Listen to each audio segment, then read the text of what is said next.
What's up? You know what time it is. It's time for the best 120 minutes of your day. The Chop Shop, the nation's #1 urban sports talk show, and also your midday sports happy hour. Yours truly, Robert Hatter, alongside Jim Hicks, coming to you live from Houston, Texas. But we're broadcasting all over the world via Facebook Live and YouTube Live. It's a great Monday. I'm excited about this Monday. Before I do anything, let me set up my desk here. I got my little studio. Y'all don't understand, man.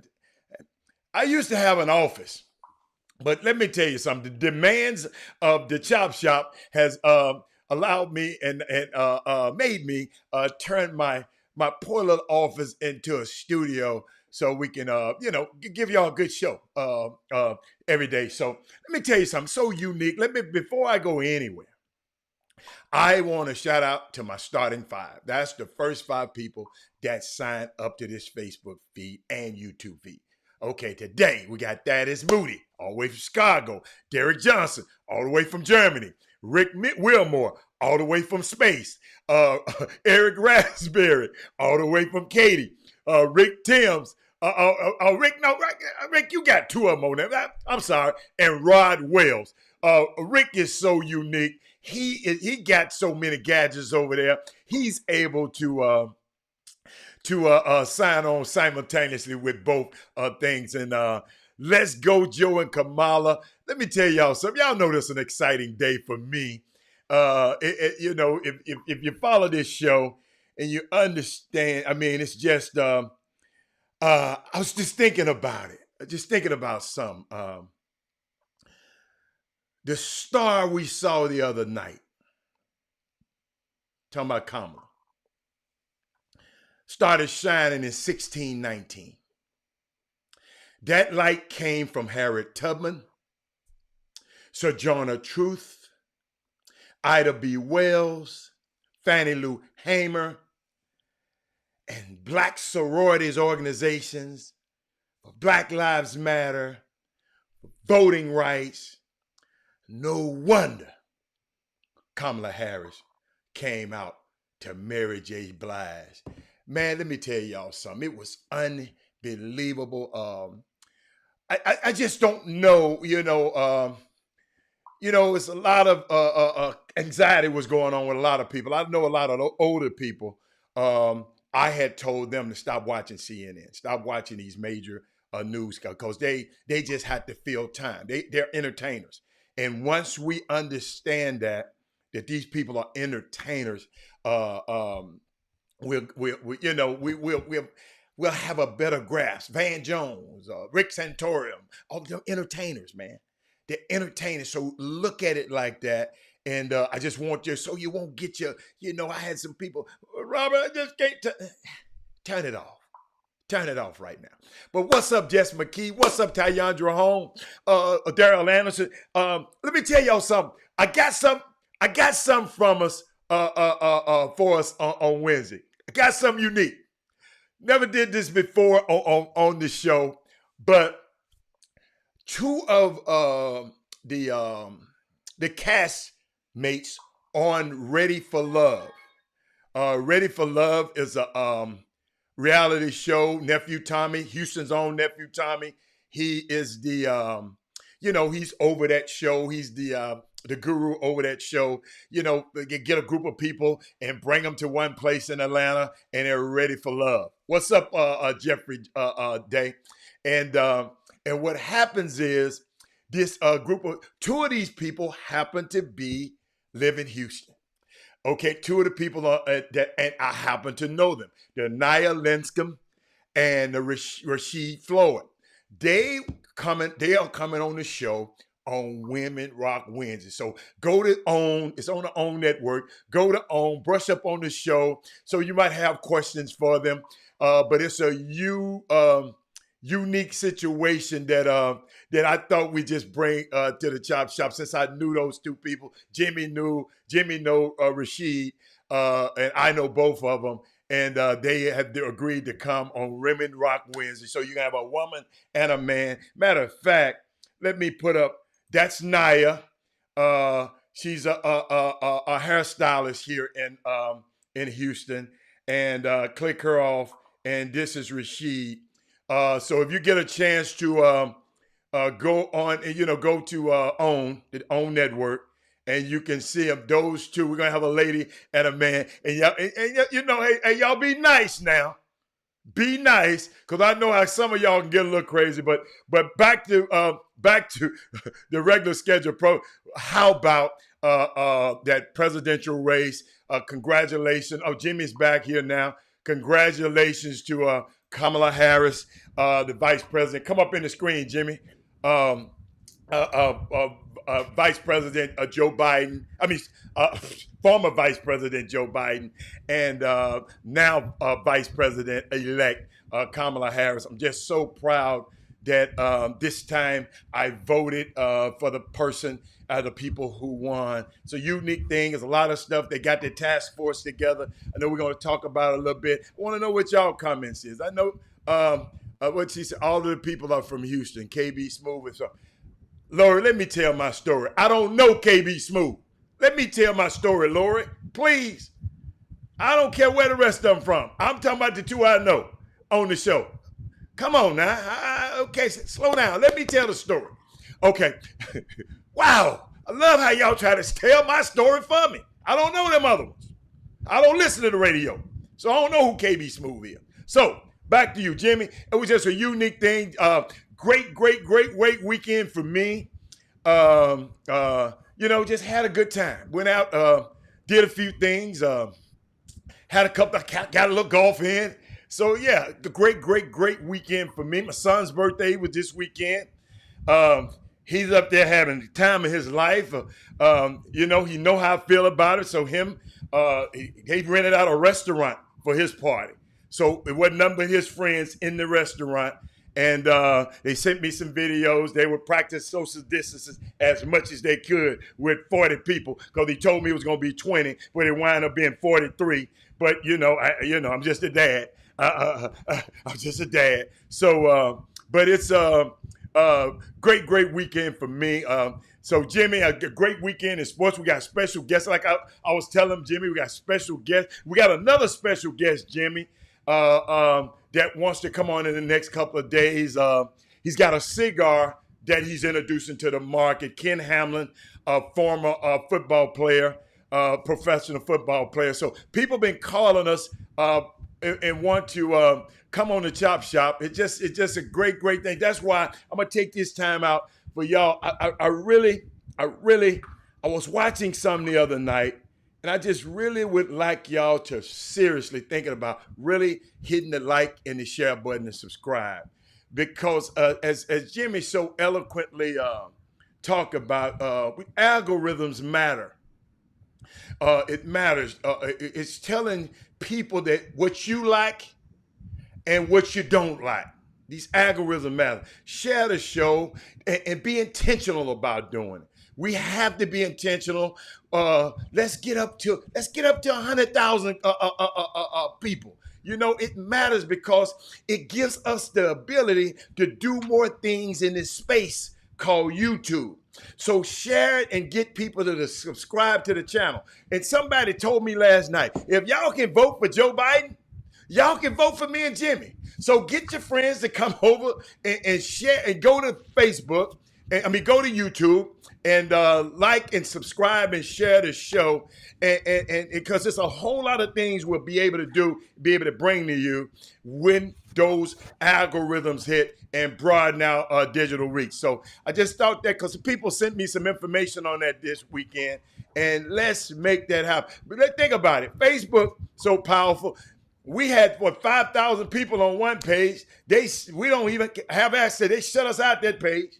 And now we had to start anew. So let's make our digital footprint on YouTube a lot better. And you know how people get jealous when somebody else treating you real good? Then they might act right. They might act right. So, but what's up, Jimmy? How did your weekend go? What's going on?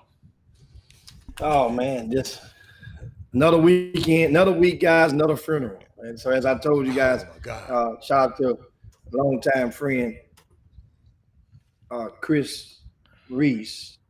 and his sister Brenda That's right. passed That's right. away, Right. and had the service this past weekend. I'm making sure I've getting my Bluetooths off, which they are, because I hear Oh, a you hear the brief echo?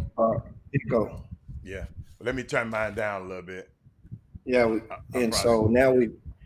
Yeah, And I if had you mine guys up too get high. echo out there in the boom boom room, let me Yeah. know. Be sure or let us know so we know to make adjustments on this end. So that was a weekend, but at the same time, one thing about funerals and that's I guess originates from the hood. Then it's kind of like an old family reunion. You get to see a lot of people, so that was kind of cool fellowshipping with the fellas. And also this weekend, of course, everybody's glued to the TV and to the handheld device and to the news. You probably watch more news and kept yourself up to breast with more current events during the 2020 than you can probably remember, and that's a good thing. You have young people, which are mentioned on Thursday, a record number of first-time voters. That matters. Now you guys see and think about this. In Georgia, they have two Senate runoffs. So just think about two Senate runoffs.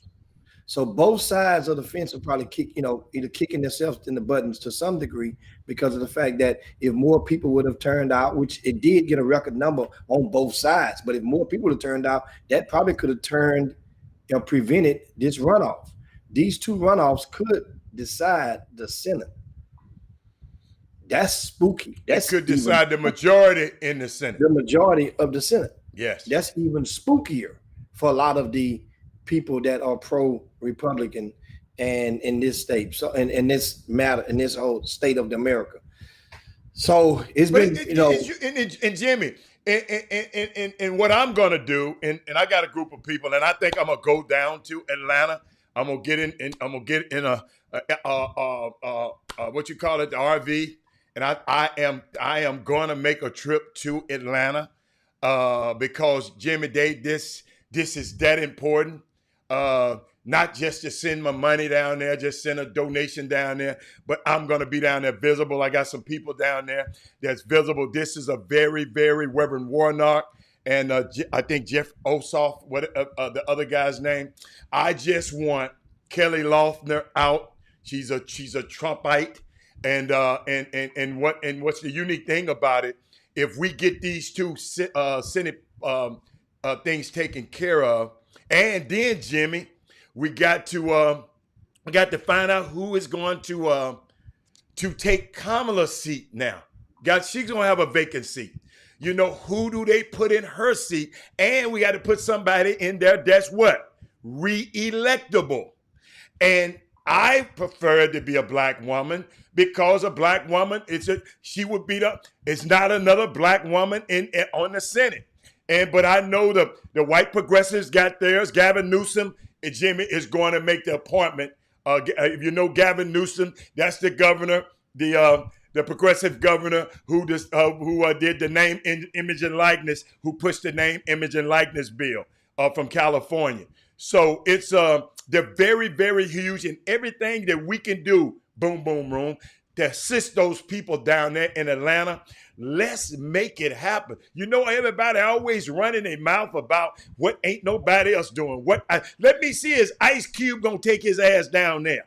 And not Lil Wayne, but these the kind of things that we and that's Stacey Abrams. Oh my goodness. Oh my goodness. Hey y'all. The woman got 800,000 people registered, Jimmy. She stood on the backs of Ella Baker. She stood on the back of Fannie Lou Hamer. She stood on those backs of those people. And she said, let me tell y'all something. In case you didn't know, Stacey Abrams was almost governor of Georgia.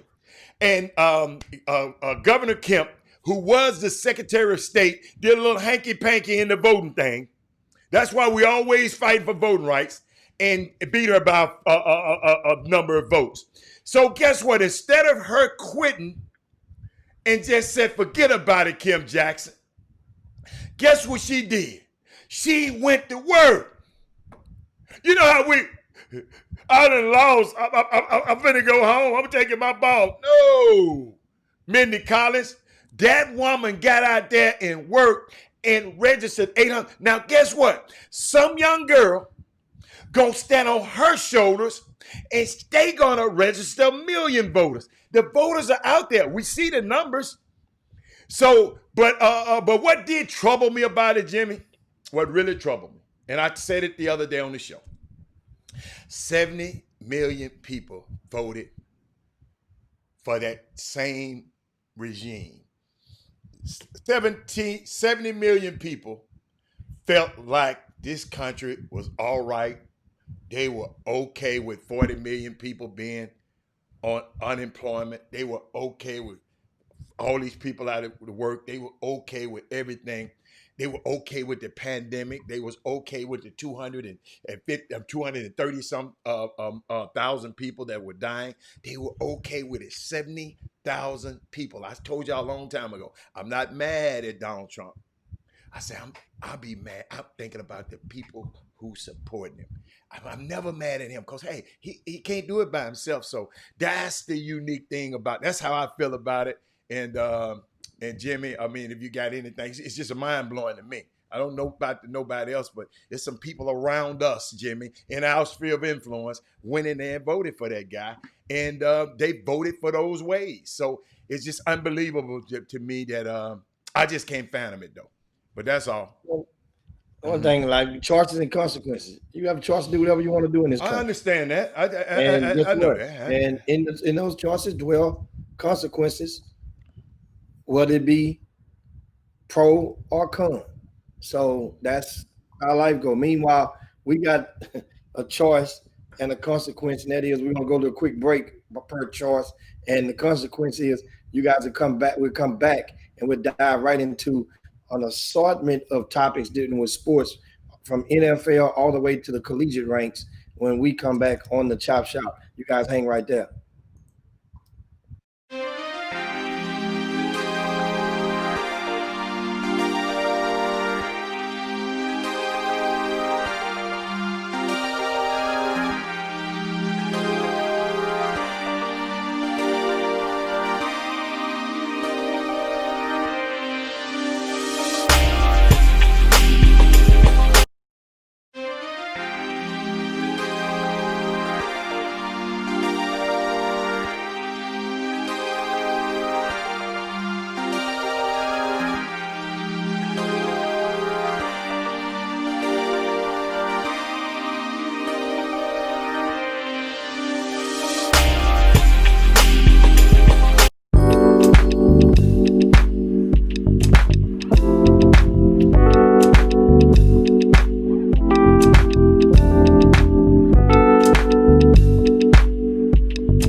Welcome back to the best 120 minutes of your day. the Chop Shop, the nation's #1 urban sports talk show, and also your midday sports happy hour. Yours truly, Robert Hatter, alongside Jim Hicks, coming to you live from Houston, Texas, but we're broadcasting all over the world via Facebook Live and YouTube Live. Yeah, we live on both platforms today. Yeah, so Jimmy, where we go? Where you want to go? Take us around the world. I know they want to talk about 45, but let's talk about a little sports. We can come back in. We come back in a little bit, but with 45 in a little bit. What we got? We got want to remind you, of course, we start the NBA ranks coming up tomorrow. Remember, John Lucas is scheduled to join us tomorrow on the Chop Shop. He mentioned on Women Rock Wednesday, we'll have Rashid and Nia will be on Wednesday. I'm sorry, Naya. That's all right. And then on Thursday, the week will be punctuated with a very rare, candid conversation with one of the pioneers of grassroots basketball. At one point, one of the story of grassroots basketball cannot be told to my nationwide without dare not mentioning this guy. And he's coming on to take us a blast to the past on how he got his rise to stardom, give tips to people how to dispel and tackle the myths of how you can attain a sneaker deal. That's one of the most important things I needed for him to come on and give, because a lot of people have different types of ideologies and unjustified from the sources from where they get this stuff from as to how they get a deal. Some people think just because you kick a little butt and you can get a sneaker deal, and it's way more to it than that. So, and the person that's going to join us on Thursday is Chris Rivers himself. Chris Rivers is confirmed to join us on the Chop Shop this Thursday. And of course, he's also going to talk a little bit about the new endeavor, the new project that they're doing. They're putting their muscle, they meaning the big baller brand, is putting their muscle behind Rick Nelson, another black guy with Rick Nelson's youth league, the Texas Youth Basketball League, TYBL. So he's going to talk about that as well. They're excited about that, which I love to see, brothers helping other brothers in the business and reaching back and to go back and help them exceed, even though Rick doesn't have, he's not he's coming out of retirement to coach again, I think, next summer. But, it's not the same. They have a sneaker sponsor program. But still, Chris Rivers is reaching back to help him. But he's going to, guys, I'm telling you, get all your questions ready. Chris Rivers would tackle all of them. He says no question is pretty much off limits, and so there you go. Also, basketball, speaking of, we're talking about NBA, we mentioned on John Lucas, he has signed his deal with the Rockets and a new deal, of course. New head coach, Steven Silas, has signed his new deal as well. So that means the cabinet is being put into place. Shout out to John Lucas. Remember, he told me, I shared with you guys, he was going over to North Carolina to celebrate his father's 100th birthday. So shout out to Papa Luke and John doing the right thing. Get on over there and spend time. Get away from Houston for a minute or two and just recharge your battery to come on back and continue to do great things in our communities and beyond. I got something else going on in the NBA, Jimmy. What we got? They got the new NBA Social Justice Coalition Board. They just got the governor's going to be the owners, the governors, Mickey Harrison, Steve Ballmer, Clay Bennett, Mark Larsby, Vivek Radhavim. The players will be Carmelo Anthony, Avery Bradley, Sterling Brown, Donovan Mitchell, Karl Anthony Towns, and they're going to have two coaches on it. The coaches will be Lloyd Pierce, your dude down there you just met in Atlanta, and Doc Rivers. It's called the NBA Social Justice Coalition Board.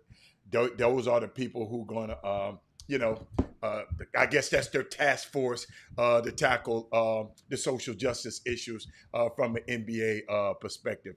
And think that's a great thing they're doing in the NBA too.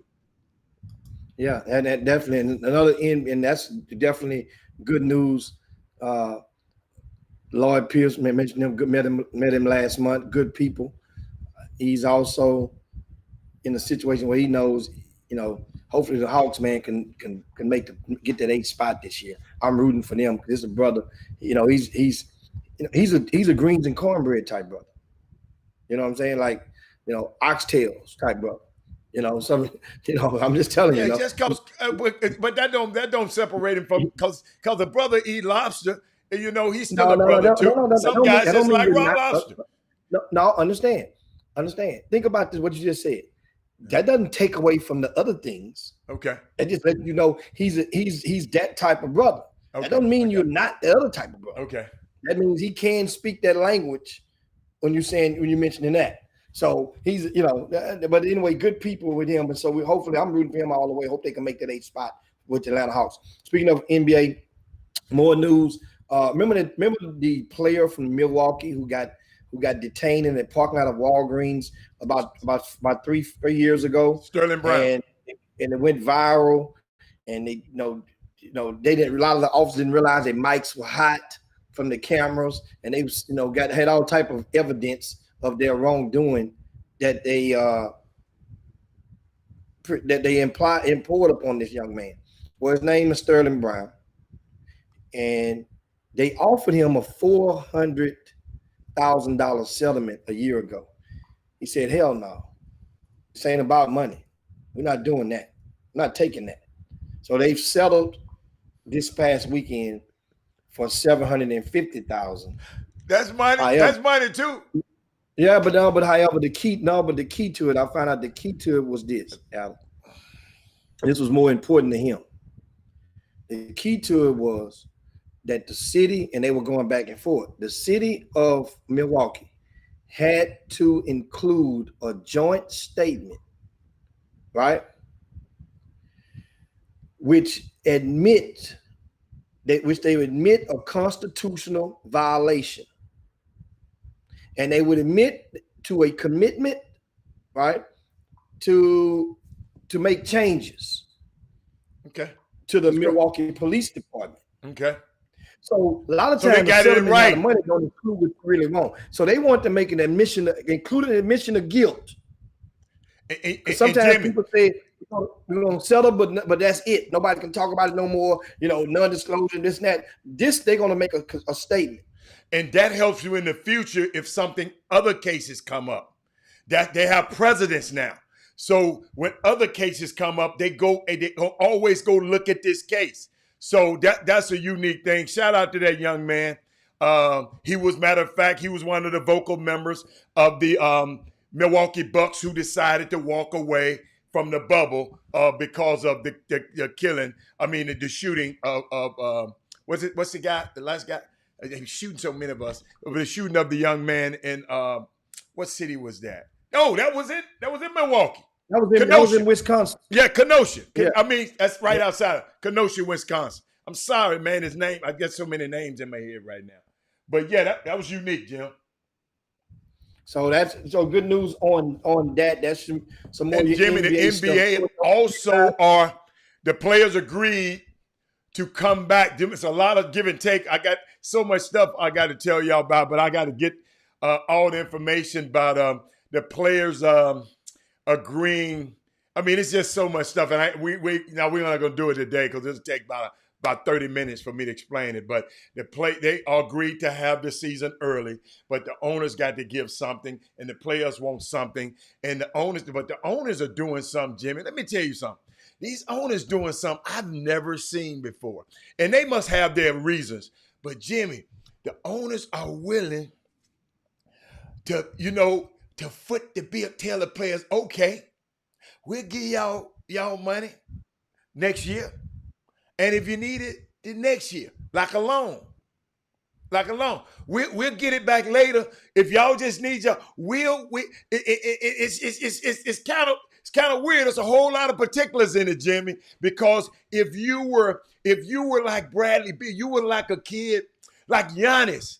Giannis, who gonna sign a new deal? A lot of these guys gonna be affected. So I'll tell y'all a little bit about it later. I'm trying to break it down into layman's term because there's a whole lot of stuff. But the NBA, they are working that thing out so they can. Jimmy, I think they're gonna start the season on December the 21st or something. Well, they're gonna start working out December the 1st. But to see Christmas Day, I think they're gonna have a game. I think they're gonna have games, but it's okay. It's all good. It's all good. Jacob Blake, thank you, Jay. Thank you, Jay. Thank Jacob Blake. My bad, Jacob. Good though. We're giving a good dose of NBA news for you guys there. If you just tune into the Chop Shop and more NBA news, don't forget the NBA draft is but 9 days away. So not this Wednesday, I think the following Wednesday would be the NBA draft. And Jimmy, yeah, are you feeling this? Are you feeling something? I know I ain't talking about in the press, just the guys you talking to. I haven't talked to one guy in the NBA offices that are excited about this draft. No, because it's not because it's so. Well, the thing is, but from Anthony Edwards to LaMelo Ball to James Wiseman are the three number one realistic possibles. And if you were to translate this to spades and getting ready or bid whist and you're bidding your hand, you're looking at all three. Neither one of them is an ace. Neither one is an ace. They're kings. I'm talking about in the analogy of bidding books. So you can call them kings of book based on how many, on how you bid. But it's not. And the thing is, understand something. I really believe the lack of not being able to, because of the pandemic, it drastically hindered a kid like LaMelo Ball, because LaMelo Ball is the social media influencer. Mm-hmm. And if he couldn't do a lot of things that he wanted to do in during live workout, doing things, not to say he would have participated in all this stuff anyway, but he couldn't socialize. If you're a social media juggernaut and you can't socialize, then it hinders you. Yeah, but he ain't socialized. He is social. He's good on. He should be good on Zoom. He should be perfect on Zoom, then.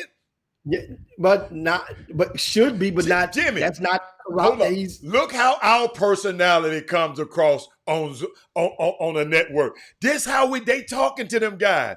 I mean, you got to have personality, man. And I just don't think, for some reason, because I talked to a guy and he said, Rob, here's what he said. He just said, man, what I'm looking at is which one of these guys is going to help us win some ball games. That's how they think. That's how the NBA. I know we thinking about, well, he do this. He said, man, could he help us? Can he help us? That was one of BJ Johnson's favorite. Robert, can they help the Rockets win? I got James Harden. See, this is how these guys be talking, y'all. I got this guy. Could this guy come in and do this? Because James and Dude gonna do this.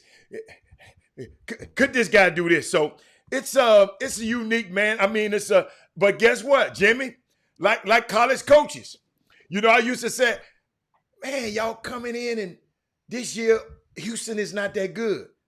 And he said, Robert, every year I got to have a certain amount of apples. He says some years the apples be big and great. Some years the apples don't be that big, but I still got to get an apple. Parents, I'm Baylor, I still got to get an apple. Might not be, but next year it might be that big apple that I like. So it's just it's the same way in the NBA, man. It's just It's a unique process. I'm excited about these young kids, guys. I'm excited about some of the young guys that a lot of people don't talk about. Jimmy, there's a couple of foreign prospects that I can't wait to see because I haven't had a chance to see them. And Jimmy, it's gonna be different. It's gonna be different. Training camp gonna be shortened, Jimmy. You follow me?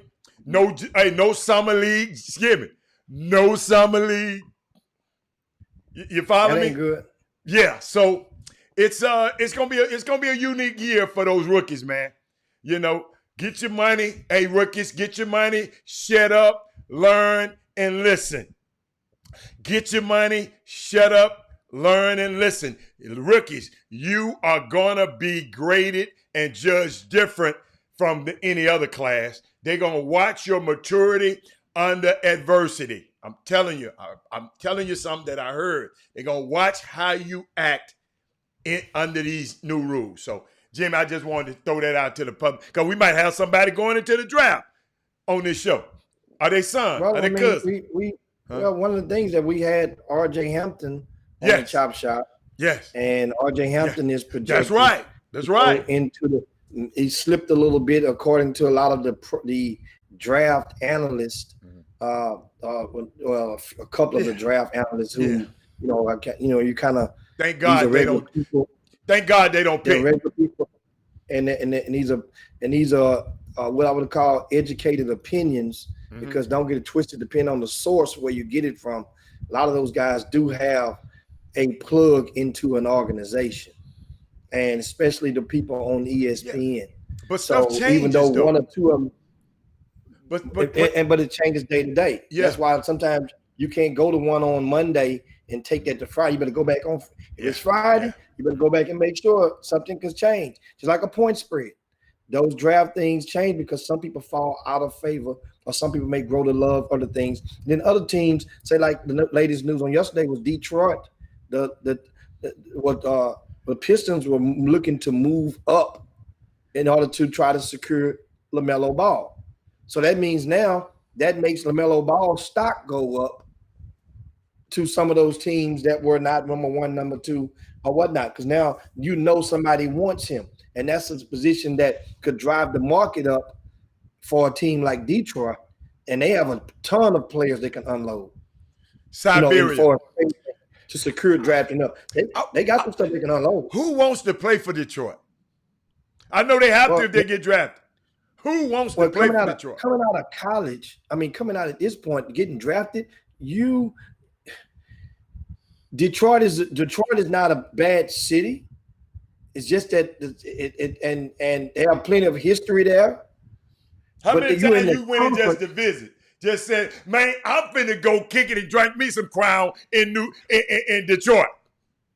Well, back in the days, I've done that several times. I ain't talking about back in the day. I'm talking about 2000. Pre-pandemic. They've experienced the financial devastation to the city of Detroit. Based out, over the past 2 decades, and that's one of those things. They're recovering, and the glass is half full. I do one thing: you got to win, but you're in the East. Even think about it: Detroit Pistons still compete for a playoff spot. They made the playoffs last year. They had the coach of the year. The NBA coach of the year got fired and go to Detroit, lead them to the playoffs. Hell, he should have got coach of the year twice. Well, he could have, not should have. And Wayne Casey, great man. So and then guess what? You have different people. They've made some front office moves that brought people there that has very good relationships still with the street. And thing about the NBA, it ain't played in the street. It's played in the suites. No, the NBA is played in the suites, not in the streets. No, it ain't. No, true that. It ain't, but at the same time, it helps. I say about in the streets, meaning that the favoritism now it's easy to get somebody to sit at the table if like I forgot my coach name used to be at Syracuse. What's his name? He used to be at Syracuse. He used to be at Oklahoma with the OKC Wizards. Troy Weaver. Troy Weaver is there. Also one of the administrators with Under Armour.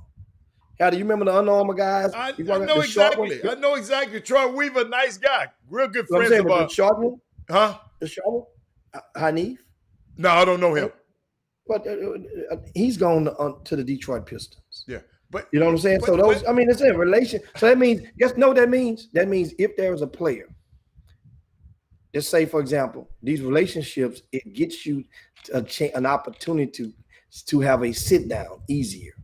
It expedites that. It don't secure no deal. Dollar's gonna secure the deal, but it gets you to the table quicker than most. Okay. So if that was an Under Armour kid that they fed this grassroots coach and they ate good while they were members of Under Armour, I mean now they would have an opportunity to get some stuff done. That don't mean you're gonna get it done. You have an opportunity. So that's the thing about how relationships work. But guess what? You in the East, man. Detroit is gonna. Everybody in the East is a playoff. Jimmy, I'm just talking about me. I ain't never heard a player tell me, "Man, I'm going to Detroit." I ain't never. I fly over it to go to Toronto, drive through it, but I just never heard a play. I mean, it's unique. But Jimmy, something happened in football. I know we got to get to our picks now. Yeah, we usually get to our picks by now. Hold on. So before we go to football, last time for another quick break. Then we come right back with the football. Okay. Let's hit that break. And then be time to come on back with football. We got NFL to talk about, guys. We got college to talk about. We even got high school football to get some recap and let you know how some of our teams are stacked around or fared over the weekend that are ranked in the country. The trifecta of football coming back on the Chop Shop. We'll be right back. I just want to talk about something I don't think people really much know about Joe and this organization. I know we talk about wins and losses. I don't want to take up too many people's time, but after the game, my wife flew down to Florida to go vote, a very important state for this vote. My wife actually flew down there to go vote and check on our house. We have a house in Florida, and she was having some stomach pains, and it was 1 a.m. and I was banged up after the game as well. And I was leaving the stadium at 1 a.m. and she was telling me about some pain she had in her stomach. And I told her, she wanted to sleep it off, and she was in extreme pain, but she said she'll wait till the morning. I talked to one of our trainers about the symptoms. He said, no, she needs to go to the ER. My wife ended up going to the ER, and they ended up catching, I don't want to butcher the word, ectopic pregnancy, where the egg was in the wrong place in her fallopian tube and it was about to burst. So she ended up going to emergency surgery is what I'm dealing with right now. And they ended up saving her and ended up preventing a lot of what could have been done. And I was a trainer on our team, Justin Mayer, and telling my wife to go to the ER at 1 a.m.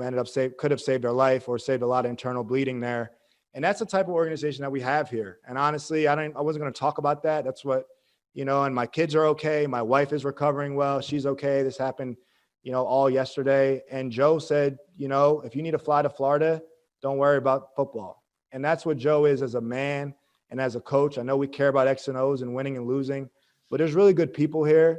That's why I came here. There's really good trainers here. There's really a lot of people behind the scenes that are working really hard for us to get wins. And I'll do everything I can to play for a coach like that and play for an organization like this because, if that wasn't the case, I don't know if my wife would be here today. And honestly, I'm extremely grateful for this organization and for Joe and for everyone to understand, things bigger than football, especially this year. Welcome back to the best 120 minutes of your day. The Chop Shop, the nation's #1 urban sports talk show, and also your midday sports happy hour. Yours truly, Robert Hatter, alongside Jim Hicks, coming to you live from Houston, Texas. That little piece I just played is Logan Ryan, safety, all-pro safety from the New York Giants. It was a situation, man. It's an amazing story. The athletic trainer. The wife called. He was, he get checking on his hip, and his wife called that time of morning and said she had a stomach ache. She was just gonna lay back down and go to sleep and take some Tums because her stomach was hurting. And the trainer asked, "Wait a minute, what? Tell me your feeling. How you feeling?" And the trainer said, "Get up and go to the hospital right now." This could have been a very, very bad story, Jimmy. I just wanted to share that with people. His wife was living because of the actions of the New York Giants training staff. Yes, they got a losing record, but they saved the woman's life. They were playing Tampa Bay that night, and it was unique. It's just she's doing okay now. but the trainers heard him talking to his wife, and they intervened. And if she had went to sleep that night, she probably would have been. It would have been bad. So great story. I just wanted to share that with y'all. I don't know if y'all saw it anywhere, but when I saw it, I said I got to share that with the Chop Shop. So Jimmy, and that's a football topic. So tell me about what's going on in this football world. I know Deshaun Watson. I can finally talk about him, Jimmy. Jimmy, I think the Texans gonna run the table. How about that? I think they gonna run the table. Where my picks at? You ready? Tell me when you ready, Cletus. Hold up. Watch this, y'all. I'm throwing a book down. Okay. Really? Okay. Okay. Hey, I know I did bad this week. You I know I did bad this week. You want some? I'm gonna give you some. You said you want some. I'm gonna give you just what you asked for. I'm gonna give you just what you asked for. Right? Come on. Now, Come on. meanwhile, speaking of Texas, poor Texas, think about this, guys. Who would have ever thought that after week, what was it, week 8, week 9? Week 9 because of the bye. Week 9. That the Dallas Cowboys would have a worse record than the Houston Texans. I just don't like that. Excuse me, I shouldn't say that. No, don't say it. No. Hold on. Let it out. Jimmy, I don't never expect there's an accident waiting to happen. I hate to quote Stephen A. Smith. Let me give him the credit for you saying plagiarizing.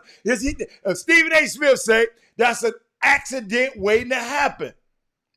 So I don't expect much. I ain't never said, man, Dallas finna kill. I knew they was gonna have problems because they didn't pay that boy. Jimmy, God don't like ugly. No, you didn't secure Dak. Dak should have went out the field like your boy. No, I'm glad he didn't. What's the safety from that nobody wants no more from Orange, Texas? See, I keep forgetting. What's the safety? Earl Thomas. When he went out the field, when he got hurt, he was throwing a finger sign saying F to Seattle. Dak should have did that. But I'm glad he didn't because he's got class. And but yeah, Jimmy, they did Dak wrong. Jimmy, ain't nothing. What's that movie, Jimmy? Yeah, hey girl, y'all help me. What's that movie talking about? Ain't nothing good gonna happen to you if you keep doing me like that. What's that movie? Was that Sealy? What movie was that? Man, you chopped up Sealy. That's Color Purple, man. You Color Purple. Well, it ain't nothing good gonna happen to you. You keep doing me like something like that. Y'all got to help me, man. I'm not sharp today. Monday, I got a hangover from drinking too much water. Thank you, Sonya. Sonya, I love Sonya. So what you once got? Again, what you got? Houston Texans win. Yes, sir. And they beat Jacksonville. Yes, sir. For their second win of the season. I'll take it. Which ironically, both wins were over Jacksonville. We need to play them one more time. Them the only game the Texans won. They just swept Jacksonville. So that solidifies that the Texans have a tiebreaker, have secured the tiebreaker over Jacksonville. Right. And it's funny as hell because Jacksonville is 1-7, Texans are 2-6. And I mentioned the Cowboys have a worse record because the Cowboys are 2-7. That's a worse record than 2-6. Until you do me, hey Jimmy, till you do right about me, everything you think of gonna crumble. Yeah, that's what's happening to the Dallas Cowboys, man. Well, and the thing is, poor Dallas, they really, really were rooting for themselves to get that win. Pittsburgh spotted them. It's almost like back in the old days. We go take my partners had the stock cars and the street cars and go and take them on Friday, Saturday nights and on Sundays afternoons and go burn a little rubber and go try to get some bread. And some cars, they would at the back then when you did street racing, some cars they would, depending on your size motor and how fast you had the nitrous oxide. If I didn't, they would spot you cars, meaning that car lengths. That's wheels to wheels. Okay. So that means now I give you 5 cars. Then there was some races, some guys would agree on this, Hatter. I watch you move. So that would be you agree on that. I'll let you go first. That means ain't nobody doing that. Okay. I watch you move. So that means whenever you go, whenever you get ready. When you take off, I take off. You used to be out there gambling there. You used to be at that old racetrack out there on the north side.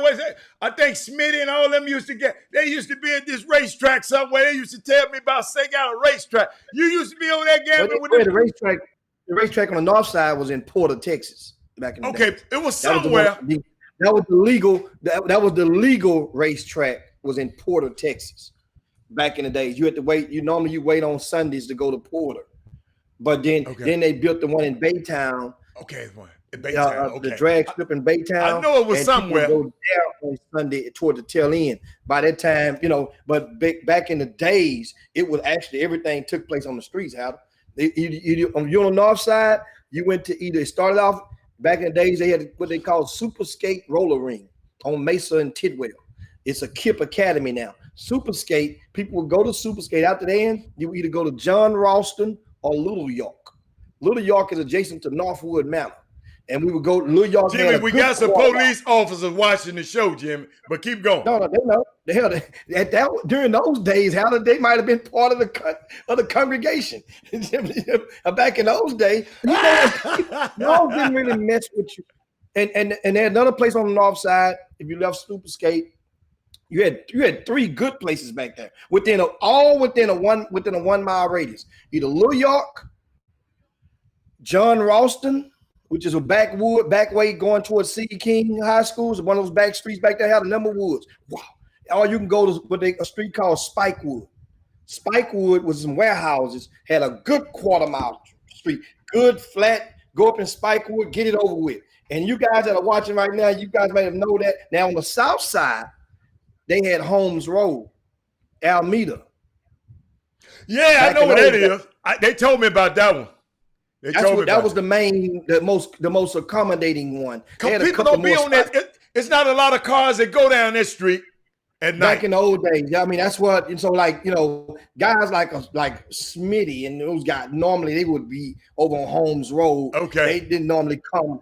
Okay, they were just telling me about. I used to. You got guys like Bisquick now. Bisquick would come from the south side easily. With its car on the trailer. But we had good blast to the past, and of course Solo from Word. And you remember that Holmes Road, Alameda, and Cullen. Yeah, absolutely. Back on those south side, those were talking about the good old days of blast to the past. And I got all you guys now talking about the Thundering Great Skate. Thundering Great Skate was good. And it did change the Super Skate, but nothing like Palm Center. Your Super Skate on the south side wasn't equivalent to the Super Skate on the north side. Your Palm Center was. I don't know Daryl Scott. I am completely in the dark about this one. I don't know none of those things. Yeah. Hey, and Daryl Barnes. Well, another spot on the north side was Rankin Road. Over there off the Beltway. Yeah. Over off the Beltway in by the airport, over that way, Greenspoint area. Yeah, you had Rankin Road. That was another good trap. What they would do is the reason that dictated that is based on how much traffic different nights. And then some people had more success at different ones than you have objected. They might go, and I mentioned Hardy Road. Hardy was another right by Rainbow Roller Ring. That's okay. So that's why they made a Hardy toll road, because they used to race on it. So they said, well, y'all want to go fast? I'm finna make a toll. No, I'm messing with you. Wow. That Hardy toll road was a good way to get to the Woodlands. I'm just talking. Let me tell you something. It was some good racing. And you know what? How did we get on racing, man? Are we supposed to be talking about football? But I mean, that's a sport. That was the Negro. That was the Negro NASCAR. Hannah was drag racing back in the streets. That's the Negro NASCAR. Driver? Who was the best driver then? Man, we had a lot of them out there. Who did you win money with? I know you did bet your left pocket. You mess with your right pocket. I was part of the crew with Johnny C. A lot of guys remember Johnny C from out of Lakewood. Johnny C had the light blue Camaro, and I won. Back then you realize I'm in school, in high school during those days. So you was out there hustling in high school, man. Dude, Cashmere High School had more. That's what I tell people. And there can't nobody dispute that. Even the guys that are watching. Back in those 80s, in that decade, just say there was more hustlers that came out of high school than any other school when it come to talking about. So, dude, so that's Hustlers Academy over there. Huh? No, I'm just talking about, even just say the racing, just say the drag racing game, the street racing game. You had Potts, the Potts family. They had the Yellow Nova. You had Kenneth Parks, who got killed. They just called Kenneth Parks had the car. You had the Willis brother, the Willis cousins, Eric. You had Eric. They called Mickey. He got killed a couple of years ago. He rest in peace. And of course, his cousin had two different command. Then you had, of course, Larry Wilkerson, who's married to Terry Miller from Miller Record Service, Jukebox, his nephew, his son-in-law. You had so many that came out of Cashmere, went to school together. I tell people all the time, think about the economy back then versus the economy now. I passed by Cashmere High School about 3 weeks ago. And of course, well, we ain't gonna talk about 3 weeks ago. Last year I passed through there before the pandemic. And I actually counted the cars in the student parking lot. That was about 8 cars in the student parking lot. And back in the days, if your ass didn't get to school before a certain time, say if school started, you couldn't get no car. You couldn't get on lot. You had to go park on the grass on the side of the street. You could not get a parking spot. The whole student parking lot, not the teacher parking lot, the student parking lot was completely at capacity. Back in the days, not with the cat. I mean, everybody drove. Not everybody, but I'm talking about but that was a good blast to the past. Now let's get on. Y'all something else, man. Hey, I moved from Memphis to Houston thinking I was coming to a better place. Boy, y'all just like the folks down there in Memphis. But so what we got, Jim? Yeah, I mean, yeah, and Rick gave a shout to Smitty. He knows when the old day. It's just a blast to the past, guys. Yeah. And if you're in your city, wherever you came from, these were days. I'm just saying, we were late teens, pre-20-year-olds during those days, and the hustling was prevalent because wherever gonna be a dice game, it's gonna be drag race, street legal cars. Some cars had to put on a trailer. I mean, it was good days back in those days. But then police would come sometime, and they simply flush you out. Okay. Police come now. And that was the thing. That was the worst thing that you thought would happen to you.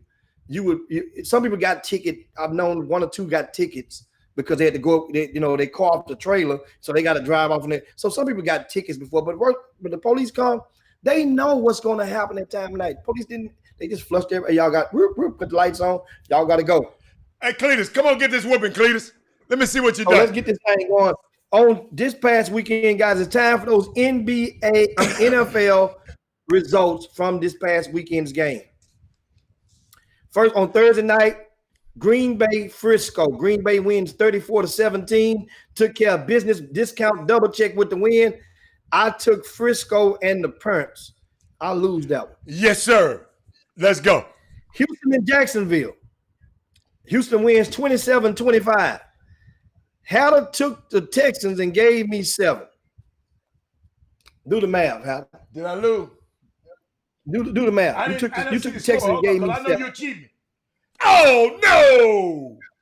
Do the math. All right, you win that one. Okay, I just wanted Houston to win. Yeah, okay. Come on, next one. Baltimore. Next up, Baltimore and the Colts. Baltimore wins 24-10. I had the Colts in 2.5. I don't know why that line was so low. I don't know why that. I got you that time. It's all right. It's all right. Carolina and Kansas City. Kansas City had to come from behind and win this game over Kansas City 33-31. I took Carolina. I gave him 11 points. That ain't work. Who won that with me? Chicago. Yeah. Okay. All right. I won that? I had Kansas City and I gave you 11. Same thing. You gave me 11. Okay, I got you. Yeah. Okay. Come on. Same thing. Just said it backwards. Okay. Chicago at Tennessee, and of course the Bears fall to the Titans 24-17. I had Tennessee. I got you, Jimmy. I had Chicago. I got you 6. again. I got you again, boss. Now, here's the time when you hit this thing in the gear. Time to push that button. Time to kick that nitrous oxide in on his ass now, y'all. Watch this right here. Denver and Atlanta. The Dirty Birds. Do it again. You know what? I'm liking the Dirty Birds, man. Georgia come through with the legs. Jimmy, I had Atlanta. Jimmy, I had Atlanta. I had Atlanta. No, Heather. I had Atlanta. You had Denver. No. I got Atlanta on my thing. No, I got Atlanta on my thing. No, I got Atlanta on my thing. You say you didn't want them. Lori, we're going to skip that. Yeah, Lori. Okay, she said she's sorry, Jimmy. Tell him, Lori. She's sorry mean what? She's sorry I had Atlanta. That's what she's meaning. She messed you up. But Jimmy, Jimmy, let me tell you something, man. You know we was messed up that day, though. Hey, but that's all right. Oh, Jimmy had Atlanta. Okay, yeah, all right. She said Jimmy had. She messed you up. Look, next up. Okay. Detroit and Minnesota. How about the Vikings? You know what? If Yvette Machete is out there somewhere, she on the feed right now. She on the feed. Filled with glee right now. The Vikings have finally put together a 2-game win streak on the season. You beat the Detroit Lions. I won that, Jimmy. 34-20. When you gonna crank up, Jimmy? You say you gonna crank up. When you gonna crank up? You running out of room. Come on. Yeah, I'm running out of room. I cranked up one game. The car stalled on me. Hold on one second. The New York Giants at Washington. Okay. The Giants win 23-20, and I had Washington giving up 2.5. I win that, Jimmy. The Giants gave Washington 2.5 in that one. Jimmy, how about the next one? And Jimmy, that's the Jimmy. The Giants is the team that Logan Ryan played for, and they got that win for his wife, So I just wanted to share that with you. Now, what's the next one? Yeah, that is that team. You win the next one, Jimmy. I don't want to talk about the next one. You win the next one. And that was their second win of the season, the Giants. No, that's right. Only their second win of the season. You win the next one. And of course, Seattle and Buffalo. And I had Buffalo and 3. Seattle loses the game 34-44. This dude, Josh Allen. Hey, guys, we had Josh Allen on the chop shop when he was a senior at Wyoming. Sure was. And people was like, who is this white guy? You know, y'all were tearing him up on the chop shop. But he held his own. He kept it kosher. Yeah. Validated his hood card and everything on the chop shop. This was for those that did not tune in back in those days when he was a senior in college. We had Josh Allen as a guest on the chop shop. I think it was an amazing 102.5 FM during that time. Yeah. Next up, Miami and Arizona. That game right there, Miami came back and won. That was a great performance from both of those young Jimmy, you skipped over the Chargers? Oh, the Vegas and the Chargers. Yeah. Vegas win 31-26. That was a pick'em, which I had Vegas. I mentioned Arizona and Miami. Miami wins that game 34-31. I had Arizona. Pittsburgh and Dallas. Jimmy, I won that one too, right? After 8 unsuccessful tries, the Dallas Cowboys finally covered the point spread, which they did in their 24-19 loss to the Pittsburgh Steelers. I had Dallas. And of course, the nightcap, New Orleans and Tampa Bay. Tampa Bay gave up 5.5, and I ended up pulling that game off as New Orleans beat the stuffings out of Tampa Bay 38-3. That game should have been worth 3 games right there. That should have been worth 3 games. That game right there. I think that if I look back on it, the game that really hurt and cost me the victory this past weekend would have been the Tennessee and Chicago, which the spread was 6 and the final tally was a 7. That one, as well as the Pittsburgh Steelers, I can get them blame as well. Pittsburgh still had no business making this game that close in the first place. Roethlisberger got hurt, came on back, and just opened up a can of whoopers on the Cowboys. I mean, really, he really did. I mean, it was, and I watched a piece of that game, whereas it was gutsy watching him come back and perform like that. Young fella from the Cowboys had nothing to lose. The quarterback from the Cowboys had nothing to lose. Oh, Gilbert, strain guy, Gilbert. But I do know one thing. As yes, sir, you can't make the case that this guy or the quarterback from last week would have fared better than Colin Kaepernick. You know, we done beat that rug we done beat that nail and deep into the wood. But then guess what? Can we take a break, Jimmy? Oh, it's that time right now. It's definitely time for the break. We come back and we'll have some NCAA conversation as well as some updates on high school stuff, occurrences around the area and even in your neck of the woods. Hey, guess what? We might even open up the phone lines when we come back. Who knows? Chop shop. Right back. All right.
cannot be free in America or anywhere else where there is capitalism and imperialism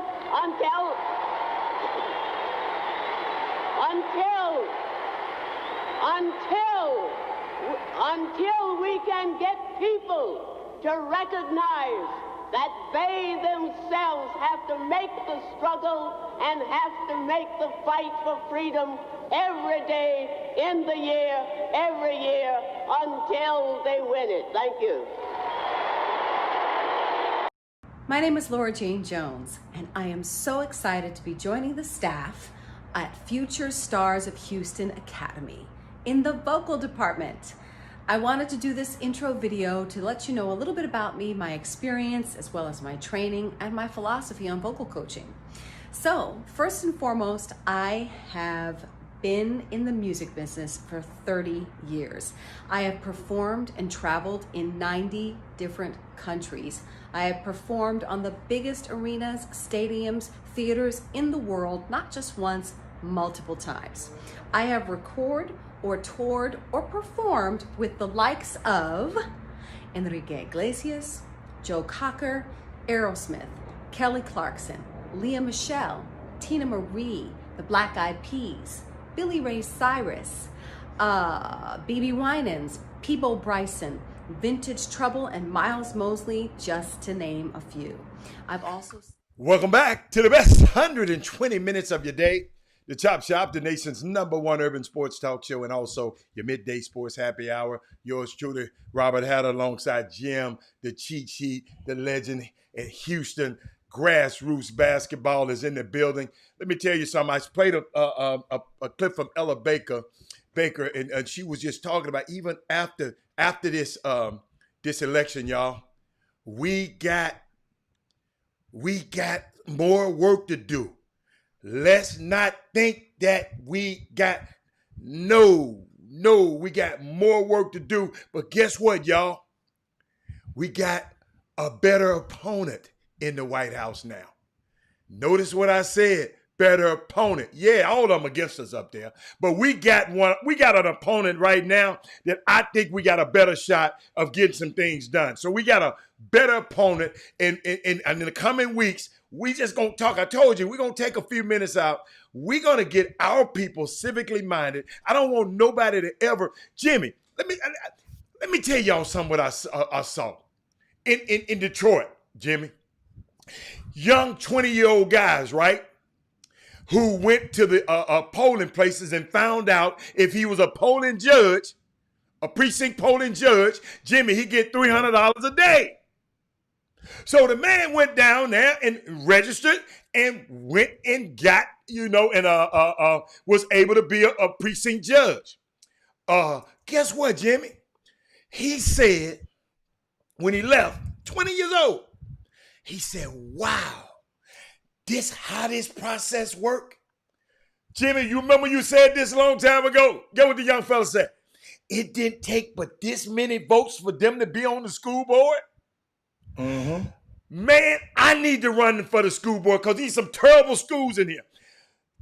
Because the young man learned the process. And the electoral process. And Jimmy, he said, man, I was looking at the platinum package thinking Donald Trump gonna give me $1 million. I looked at Lil Wayne. He said, but no. He said, now I understand this process and I'll never, ever, ever go back again. I understand the political process. So, but Jimmy, they don't have that down here, Jimmy. Them young people. See what's happened in Detroit. I think the Voting Rights Act, I think of 64, what happened in Detroit, they've always been progressive in putting black people in positions of power in the electorate, so you're able to do this. It's not happening in Houston now. So we got to galvanize together and do like Detroit did. This young man made $600, stayed there for 2 days, made $600 and changed his whole view about the electoral process. And that's what all of us need to do. So I just wanted to let y'all know, man, hey, it's some stuff happening in this world that we're not seeing because we're watching too much damn CNN. We need to turn CNN and all of them off because I told you, they're just entertaining y'all. Van Jones is an entertainer. He cried like a drop of a hat and then went and worked out a deal with Trump probably the next day. So y'all, they're entertainers on that show. So I just wanted to share that with everybody. So Jimmy, where we at? Tell me what we got. What we got high school? Let's talk about our high school people. We got a little college first. Then we go, go back. Okay, all right. School.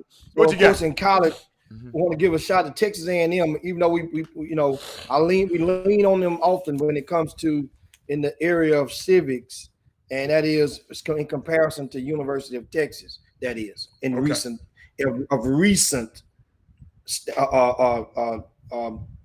would just say eras on timelines. Texas A&M, they picked up another win this past weekend, and now, according to the AP poll, they're ranked number 5 in the country.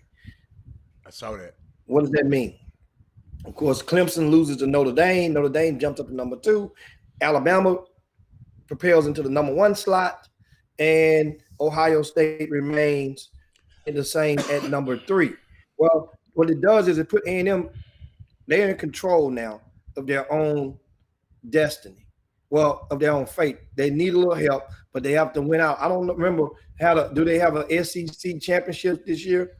I'm not sure. Jim, I don't keep up with them. If they are, then guess what?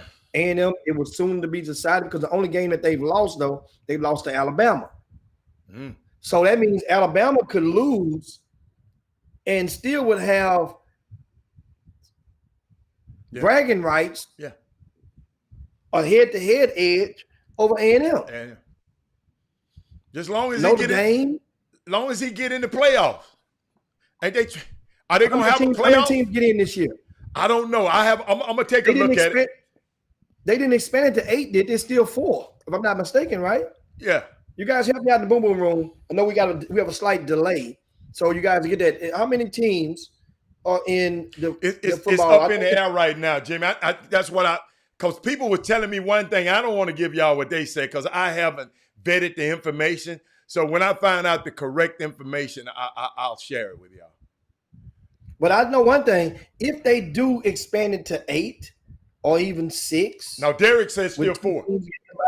They said it's still 4. That's what I mean. Yeah. Okay, so then A&M would actually be in good shape. Yeah. Right now, they need Ohio State to lose. Which, guess what? Ohio State look really Did Clemson strong. lose? Clemson lost? Yes, but Clemson drops to number 4. How they not losing again? You see, they weathered their Notre storm. Dame might be. Where's Notre Dame ranked? 2. That's the one who's gonna lose. But even if Notre Dame lose, who's Notre Dame? Let's take a peek at it. Half of their team might have Rona after that outburst they came out on that field. And Sunshine was out on the field. You know he got Rona. He was out on the field, and everybody just all over everybody out there. So yes, Notre Dame, they might be in a little bit bad shape later on in the season. But what else you got? But, I mean, they weren't the only team that was in that situation as well. Now, speaking of Notre Dame, I'm about to pull up the schedule right now, guys. All right. And I should have pulled it up no, it's all right. for you guys to see. But I'm looking now. The remaining games, Notre Dame, which is 7-0. They have Boston College, North Carolina, Syracuse, and Wake Forest. Boston College would be the only one of those opponents. Remember, Boston College played Clemson hard. Remember. Actually, Boston College ran out there on Clemson, and Clemson walked that thing down a couple of weeks ago.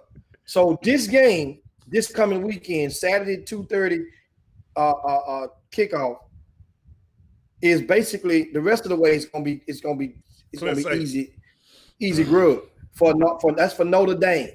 So who's left for Texas A&M? Texas A&M on their schedule, they have Tennessee this weekend, then Ole Miss. Then they play LSU at home. Oh. Then they wrap up the season against a ranked Auburn team. They got a chance of losing, Jim. A couple of them. Got a chance. See. I'm just saying. They got a chance. And Thaddeus Moody said, just brush over North Carolina.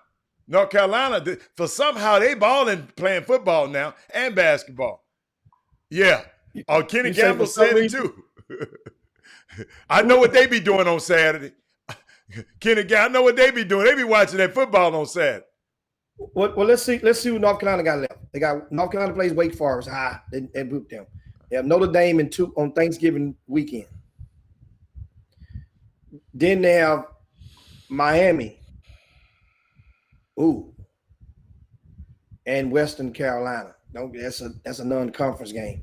So North Carolina, they play Notre Dame before Miami, which means they would be up for that.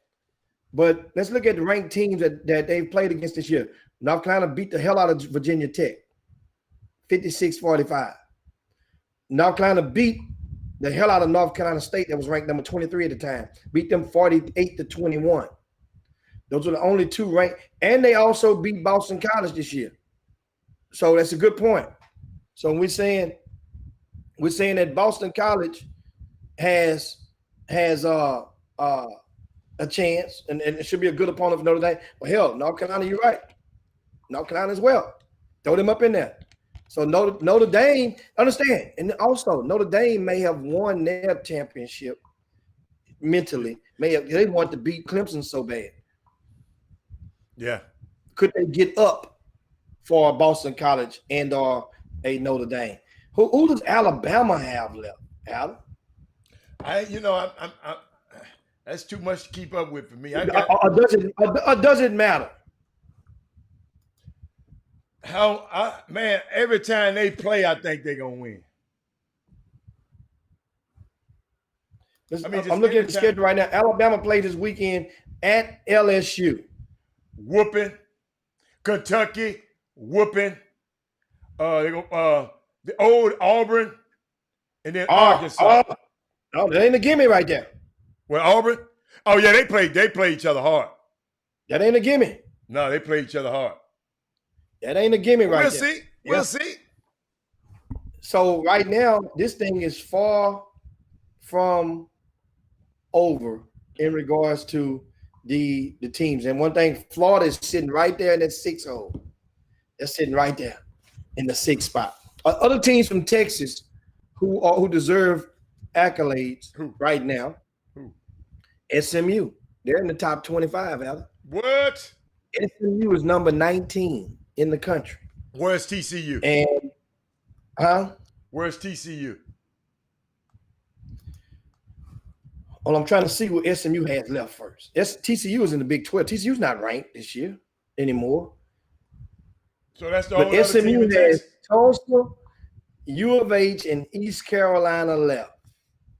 The only loss that SMU has is to Cincinnati, which I watched a portion of that game this past weekend. Cincinnati good, man. Them dudes good. They got some speed.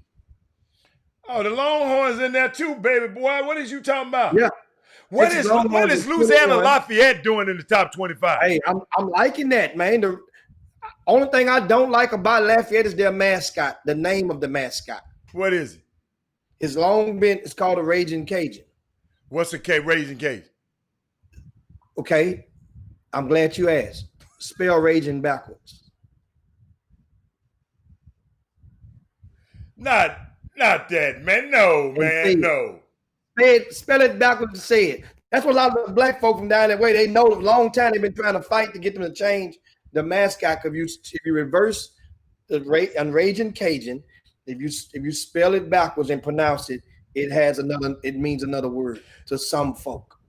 So I've never heard of that crap in my entire life. Yeah. If you guys in Louisiana out there, you guys stand up. I know you guys in Louisiana have heard that before. If you have any type of ties from down in South Louisiana or Cajun ties, remember they changed the name. Jimmy, that cigar like a cigar. That's crazy, man. That's crazy. I believe that was long. That's a hot one. What is Northwestern doing up there?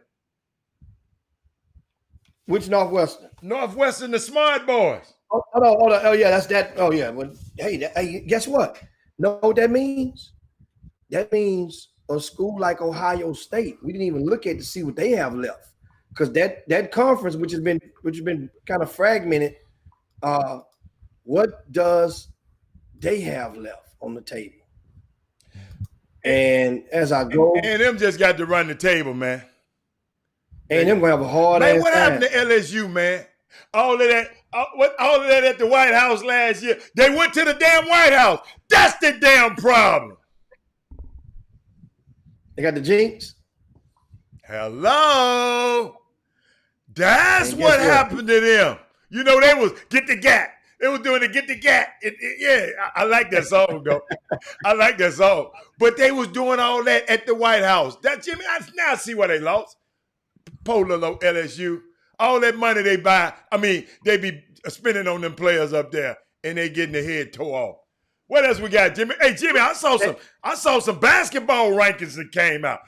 Oh, you know what? Ohio State has to play Indiana. Indiana had us sitting right there at number 10. We didn't even realize it. Ohio State gonna beat the brakes off Indiana, man. Justin Fields, man. But guess what? They closed the season out against Michigan State and Michigan. That's every year. I understand that. One of those games. Remember, Michigan State just upset Michigan, and Michigan lost again, I think, this past weekend. Jimmy, I like but they're still gonna be good enough to want a piece of Ohio State. Jimmy. Guess who? LeBron them said they going to the White House this year. Hey, they going to the White House after this thing over with. They going to hang out with Kamala. Now, I had to throw that in there, y'all, since y'all talking about. You know what? No, he's for real. He is. He said it. Yeah, he tweeted it. I can definitely see that coming a mile away. Hey, Rick Brown. Don't be talking about UAM is heavy trash, man. I go Big Blue. I'm with Jalen Rose and Charles Woodson. Go Big Blue. Now, of course, is it time for a break to get? Yeah. Let's get us one in. We got time for a break, guys, and we come right back. We got some high school stuff to share with you. How about a big upset around the Greater Houston area and high school football, as well as high school basketball started with scrimmages around the area this past weekend. The regular season will start on Friday in the state of Texas, and we have a little bit of news pertaining to that. Plus, you guys may have missed on Friday, we released the schedule of the Hoopsgiving Classic, and that was had to get creative in producing that schedule for you guys. That's going to be a day of hoops on November the 25th. Be back though and share all that with you and more on the Chop Shop.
I mean, you know, America's not unique in its sins as a country. We're not unique in our evils, to be honest with you.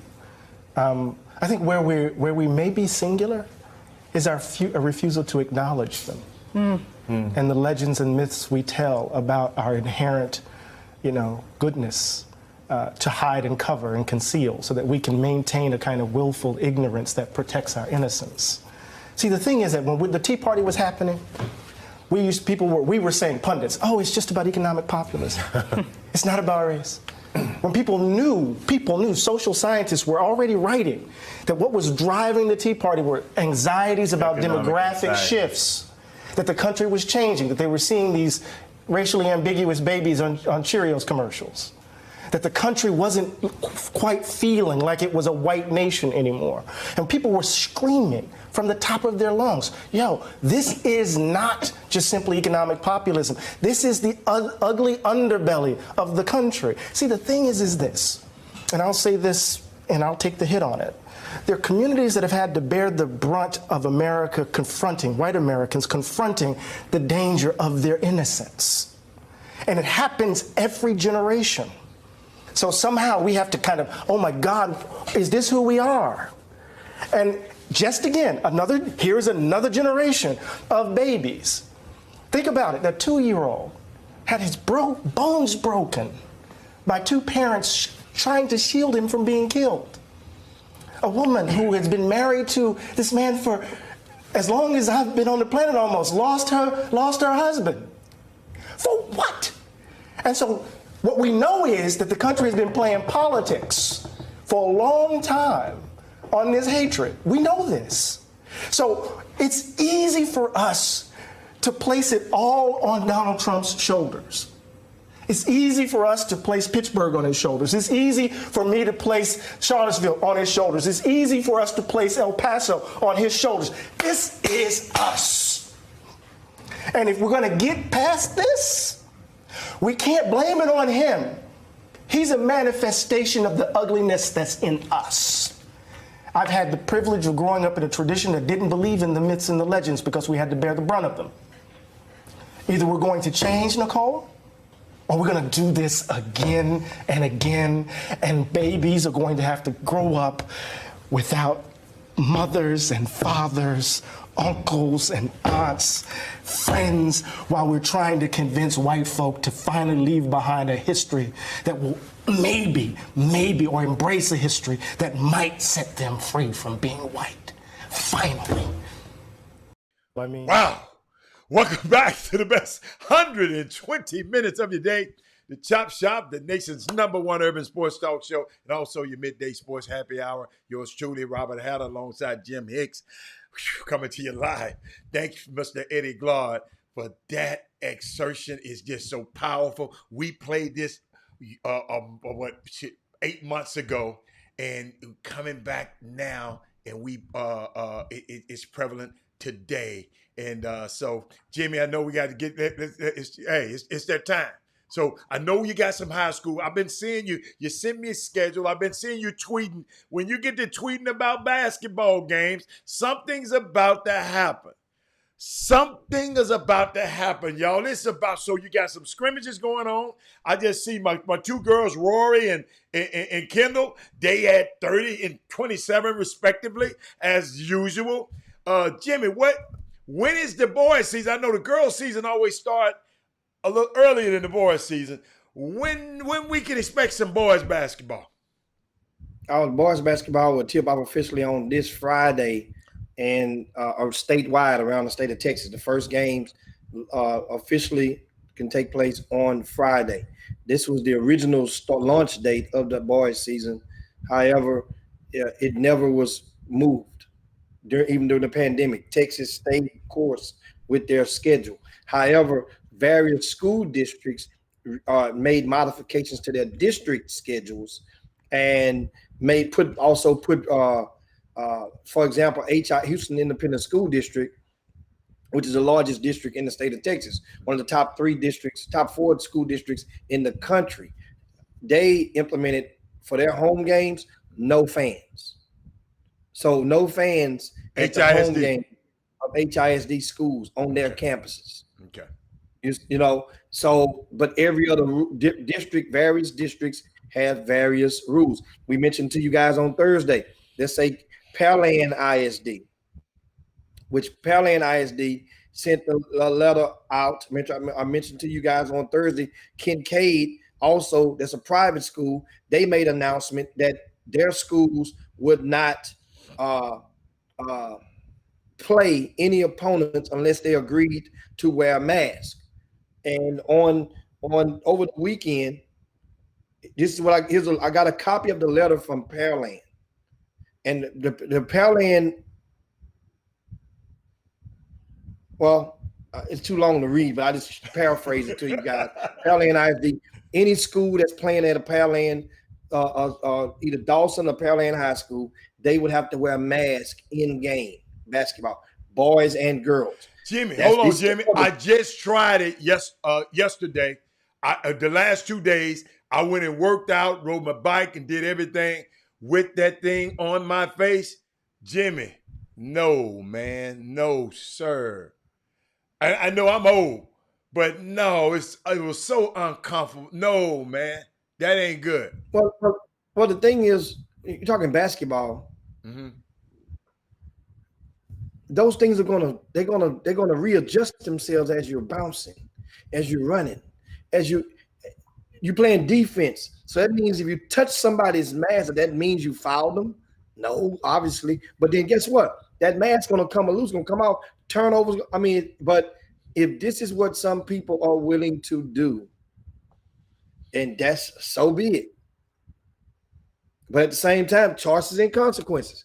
Because and mind you, the same people who are making these decisions, this is where the funny stuff comes in at.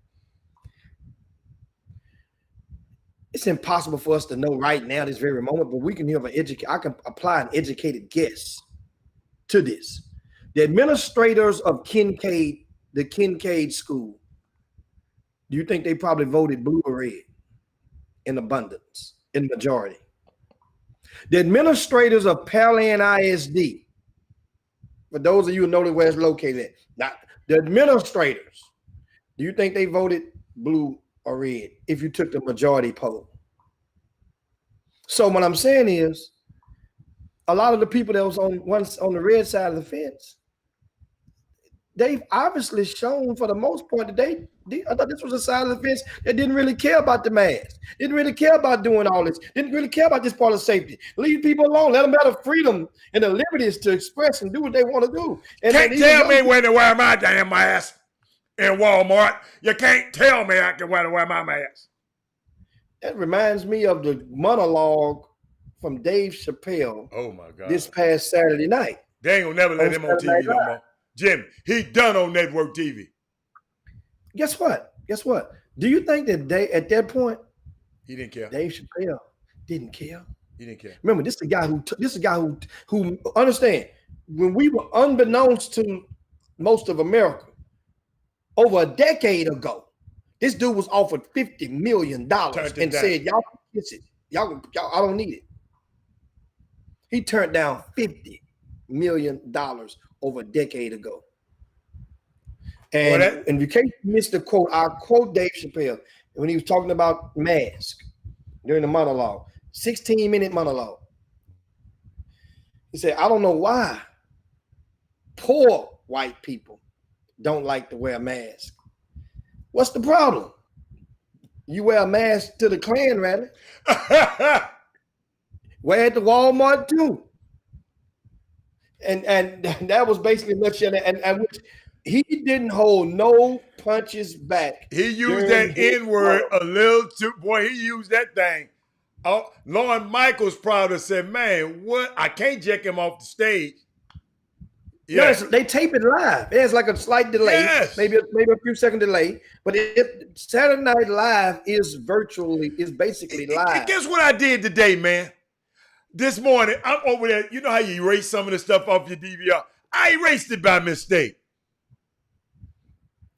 Well, you can easily get that thing back. I know it, but I was kind of mad at myself, y'all. My racing skills usually better than that. It's on YouTube and everything else for everybody to see. Okay. And the thing is, his theme throughout it, sometimes it's like that was a thesis or dissertation. It would be, the name would be get your nigga lessons. Yeah. That's basically what it would be. Yeah. If you had to think of a title of that probably would be the title of it. Oh, yeah. Of that, Easy. And how many of you guys saw it out there? Let's look at some of the comments. A lot of them. Kevin Freitman couldn't wait to talk about it.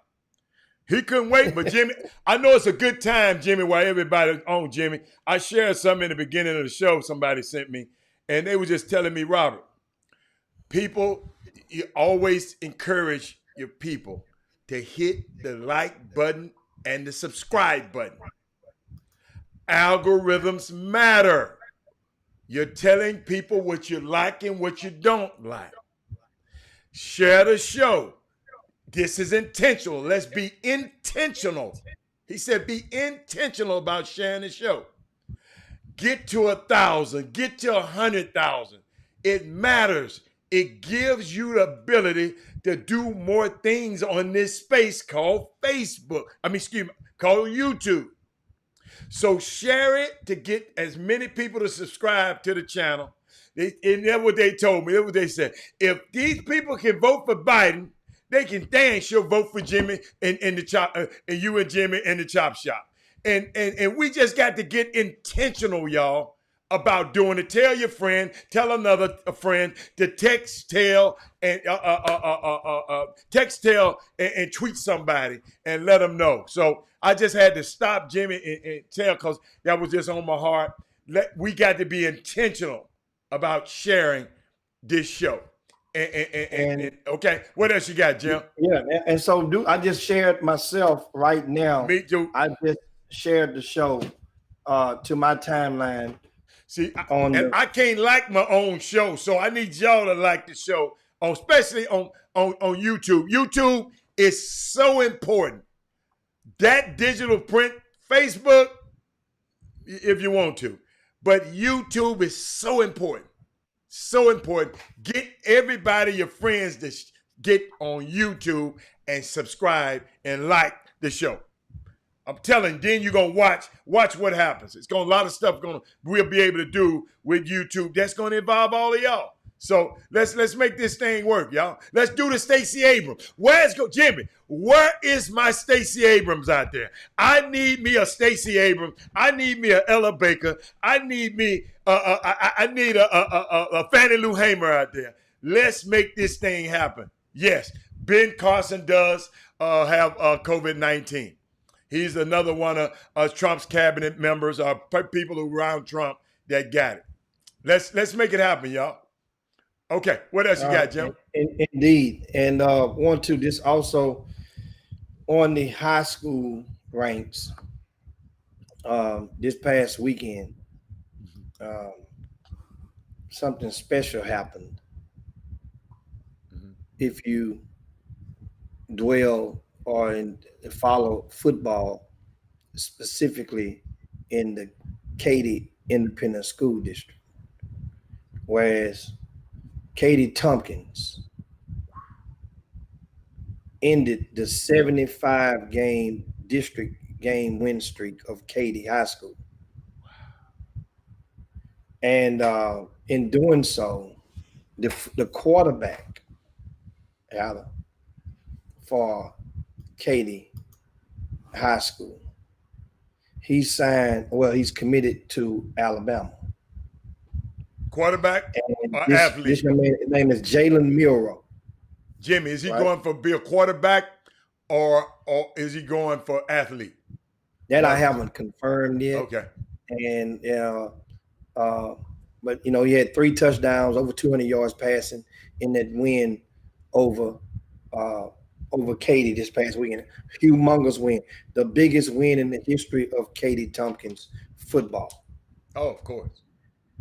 So now, what it leads me to help you guys with something, and that is to understand Katy Tompkins High School.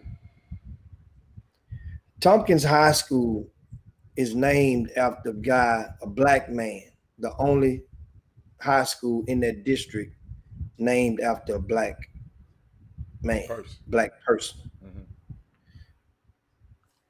Katy Tompkins, Mr. Tompkins is still living.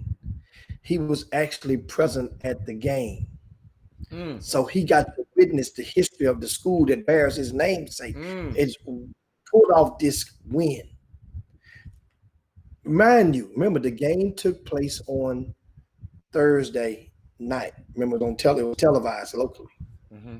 Amidst all of the election stuff going on, think about it. You had to, Mr. Tompkins got a little emotional.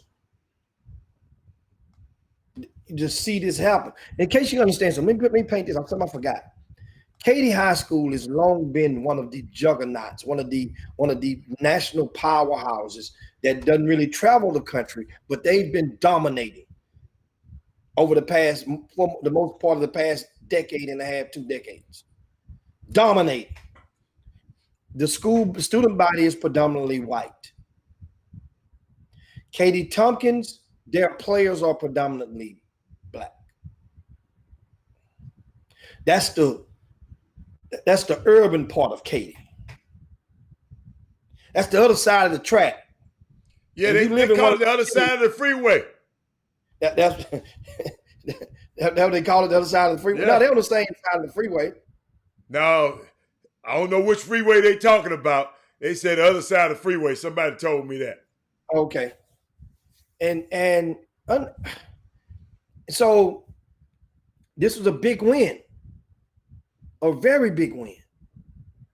And one of you guys, if you know, if the quarterback Lamiro, if he's going, if Alabama has him recruited for quarterback or not. Somebody said yes. Somebody says yes. Because here's the thing, Alabama has a pretty good damn string going on for as when you're measuring Houston in recent years. Remember, they came and got Jalen Waddle. out of Episcopal. They came and got Jalen Hurts out of Channelview High School. They got this young man. So we'll see how that goes. And understand, they say this young man got the tattoos on the arm and even wear the grill. Oh, I saw him. He looked like he doing a little something. And shout, I just want to give a shout out to Katy Tompkins High School for pulling it off. Because now what happens, like beginning of the season, certain schools, they preparing, watching all the videotape for the high school playoffs, thinking that you're going to have to play because Katy High School they're coming first. They're going to the top side of the bracket. And Tompkins might come and say, well, Tompkins whooped that butt. So now Tompkins have to finish on out. And Troy just told me, Troy Bieniemy, thank you, Troy. He just told me he is definitely a quarterback commit. Okay, that's all I want to know. But at Alabama, I haven't just seen too many black quarterbacks at Alabama. That's all I'm saying. When he said Alabama, I just haven't seen too many black.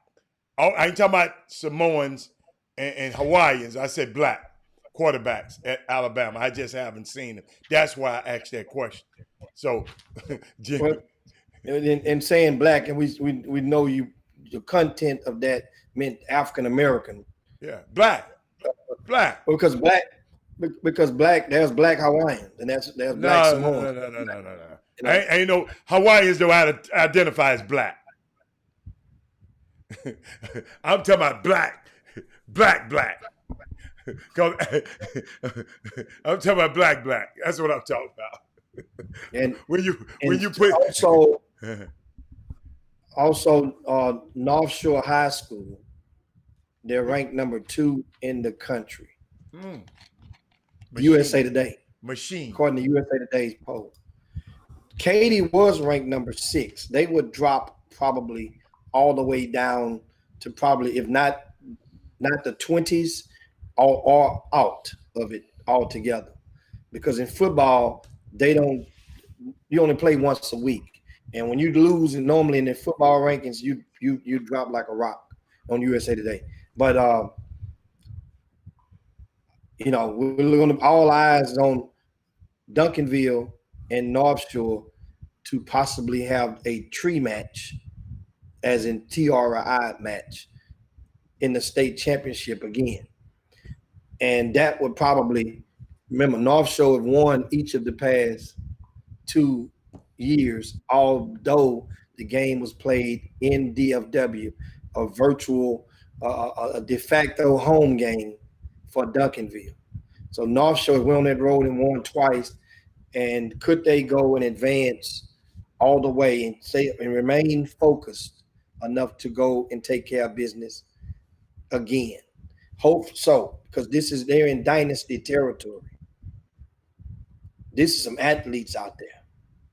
One thing about Duncanville and North Shore that they're similar, Heather, is both have either a black superintendent or athletic director. Both are a single district, a single high school, or the only high school within their, Galena Park, that's not true. They have Galena Park High School. So, but Duncanville is a single high school district, and Galena Park ISD only has 2 high schools? You guys help me out if I'm not mistaken. How many? Oh, so Duncanville School District is just Duncanville? Yeah. They said, look here, we don't want nobody else. Allen is the same way. Allen and think about it. So you see why two of the largest schools in the state, because that means they have the power to not break down that school and create and build other smaller schools to alleviate overcrowding. They just both had enough land to expand the school. I'm just trying to say they got their own school, so they don't play no district games. So they don't have no district championship. They got district champions every year. They got district handle, but everybody in the district's not the same teams from within the same school district. That's your playing district. Okay, remember, playing district versus school district. Okay, those opponents. Okay, Yeah, All right. Y'all help me. Y'all the high school people. I told y'all. I don't know nothing about the high school. Yeah. So that, I mean, just think about it. And thank you, Darryl Richardson. That also applies to DeSoto. DeSoto has only one high school in their district. Cedar Hill, only one high school in their district. When you have like that, that means the resources are there. And speaking of shout outs, in one high school district, right next door to North Shore, is C.E. King High School. Guess what they did last week? They beat the stuffings out of Summer Creek. C.E. King beat Summer Creek. Dude, that is huge for C.E. King. You know why? Because you just built a brand new school that's only 3 miles away from Summer Creek. And in doing so, you're battling with those kids who live in that gray area that you can get to your zone. That you can get to your school. Them 7th, 8th graders, you're battling with that because those kids can go over there. They can go, you know how it is. Everybody got an address they can use and this and that. Well, guess what? If you're beating them, you got the facilities now. You have a state-of-the-art football stadium, a state-of-the-art basketball arena, basketball gymnasium. And guess what they're doing? Part of the bond measurement that passed in Sheldon ISD, Adam. They are breaking ground next year on an estimated 10,000 seat facility, which they're going to go and compete with the Campbell Center, which is currently the largest. Jimmy, I'm glad you keep letting me know all this because C.E. King, if I was just a guy, C.E. King seemed like it's a school in the hood. The name, C.E. King. If I was just coming here and say, oh, C.E. King, that's in the hood. But now you telling me they got all this property, they got state-of-the-art, they gonna build an arena to rival the very, I mean, that's one of the nice facilities that high schools facilities that in the city, that Aldine facility out there. It's unbelievable. And it's got, and guess what, Jimmy? Because I remember somebody told me they added seats to it. At first it wasn't, it was, they added seats to Aldine at some point. So it's the Campbell Center used to be it went from about 4,800 to right at 8,000. Yeah. So and I mean, and the reason they added, the reason for adding the seats, it's an educational facility as well. Oh, so graduations and all of that kind of stuff. Okay. Gotcha. At the time, it was able to save money, and you showed it on the bond proposal how you can save money in that. They also have little mini rodeos in there. They rent that thing out. So that Campbell Center, which they have classrooms in it and everything. Yeah, that thing is located on the right near Bush Intercontinental Airport. Yeah. So it's right off the side of the freedom. So now Sheldon ISD is building themselves one. Look at Lord. And that thing is going to be, they say they're going to take the Berry Center, they're going to take the Campbell Center, they're going to take the Merle Center, and they're going to put all of those into one big gumbo, and the result will be this new stadium, based on what it was explained to me by one of the. Yeah, Merle Center's nice too. Merle Center's nice too. My bad. Merle Center's nice too. Yes. Merle Center's nice. Yes. Berry Center is nice. Yeah. Oh, yeah. Berry Center is on the outside.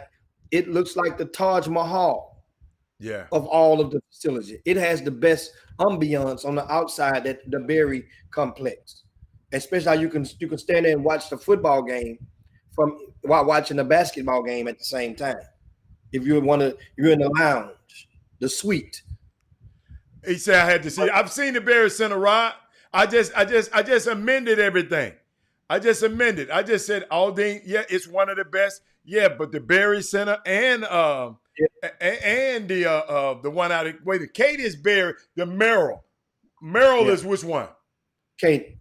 Merrill is Katie. Yeah, Berry Center. Yeah, it looked like it looked like a spaceship out there. And checking out some of the comments that you guys had, of course, and Lawrence Johnson, C.E. King was in the hood. It just moved up the road. Yes, they moved the road to the Beltway, which is not as they were when C. King first opened, it was basically it's predominantly white, a whole bunch of trailer parks and trailers, a whole bunch of those. You know what color Back in the day. CE was? What color was CE King? He white, Okay. Okay. absolutely. All And right. so now blacks started to migrate over and move into the C. King, and in around the 80s, around the 80s. You know, you saw a flow of the change of guards, and then during the 80s, you know what was going on? The crack epidemic was going on. You know, so then you saw things start to change over in the tenders, and a lot of that area. I think Parkway Forest is what the neighborhood is adjacent to C. King High School, but they moved to the Beltway now, and they built so many different developments and new communities in that area. They've going up and just been popping up left and right. They've developed that whole East Beltway, coming over from Summer Creek all the way over. C. King is in the middle. So what normally used to happen is if you're a very good athlete, we talked about it last year on the Chop Shop, Howard. I Remember, Shadrack Banks, Zach Evans, they came from right in the shadows of C. King. Really, they would have been zoned to North Forest High School. They went to North Forest Middle School. Tidwell goes up Mesa all the way to C. King. These guys went to North Shore. So what happens as you win in, C. King will be able to get those guys, those kids, and catch them with their net before going over to Summer Creek or North Shore. That's what winning does. Winning does that. Remember, at one point in time, Atascocita used to get everything in Humble ISD. You know, the athletes. They built Summer Creek. Summer Creek started winning. Football team, I think, damn near went to state. I think they had Craig Stump as the coach, former quarterback from back in the days. Guess what? They start intercepting some of that talent and going to Atascocita. Jim, I had to share something with you.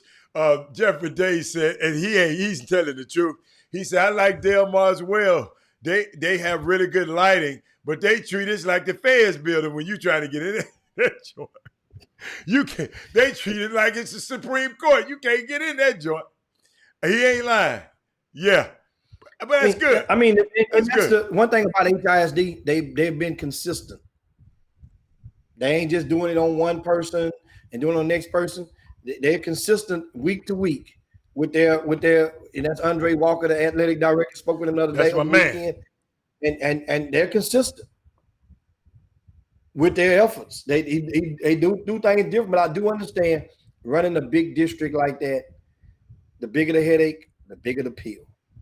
And also shout out to Angel Verdejo. He mentioned something to us. How he said most of the powerhouses in Texas are one-horse towns in regard to meaning of like a school district with one school, one high school, maybe two, but one-horse towns. And that's what we just mentioned here. If you think about it, most of the powerhouses in football are the one-horse town. That analogy applied to the high schools. So he said, so that's why a school like Katy, which isn't from a one-horse town, gets accolades because those one-horse towns, they get which is true. And I do notice even from a school like North Shore, even though they're not the only school in the district, only two high schools in that district, but North Shore, I do know from I went to a Little League game few years back, and they were running the same plays or some of the same sets as North Shore High School was running, because that program came up under the umbrella of the zone of North Shore, and the true stuff. So, and I've heard the same as from Katy out there. The Little League football teams, they will run. That head football coach has influence all the way down to that Little League football coach. That's what that means. So people don't understand what that mean. That don't mean nothing. They got one school. Yeah, it does. That means those kids have more time and more. Everything is geared towards preparing you to play for that school. For our pride, you're going to be one of our prized. How would you say it? Commodities. That's how they, how some people feel when you go to it. But anyway, shout out on that note. Also, what else we had? Had a high school intel. I mentioned you guys. Hey, you were talking about some scrimmages or something this weekend? Basketball scrimmages this past weekend. Premier Academy, that's used to be known as Marion School, that they went up to Dallas and played the high school and got beat 77-73. Now that game was a regular game for both. Who coached that team? The I school. I know that on the bench, the team here of the coaches, you have Ken Juice Williams and wait a minute. So Sam Curtis. So Will played on his team. Yes. Okay. Yeah, Will Young is on that team. I heard they lost by 2. By 4. By 4. Okay. 77-73 was the final score. But at the same time, I want to make sure. Here's the thing. I talked with Sam prior to that game, and he was boasting and explaining and telling me about. He was thrilled about their schedule.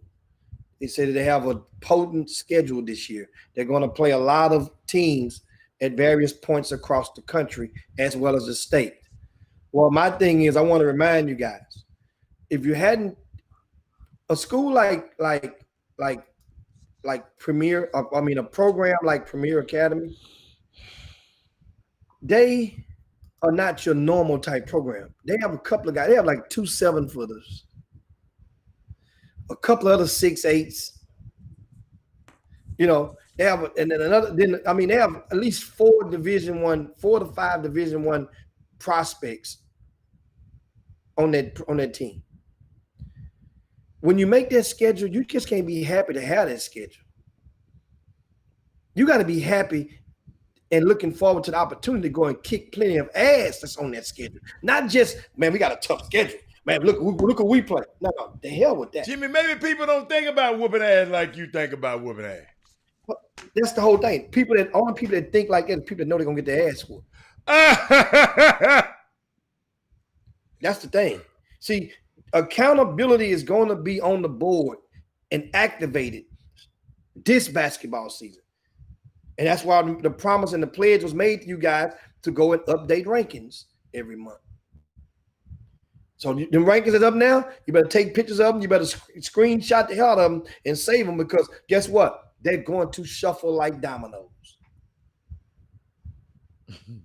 Accountability is going to be on call for players around the area. I'm telling you that right now.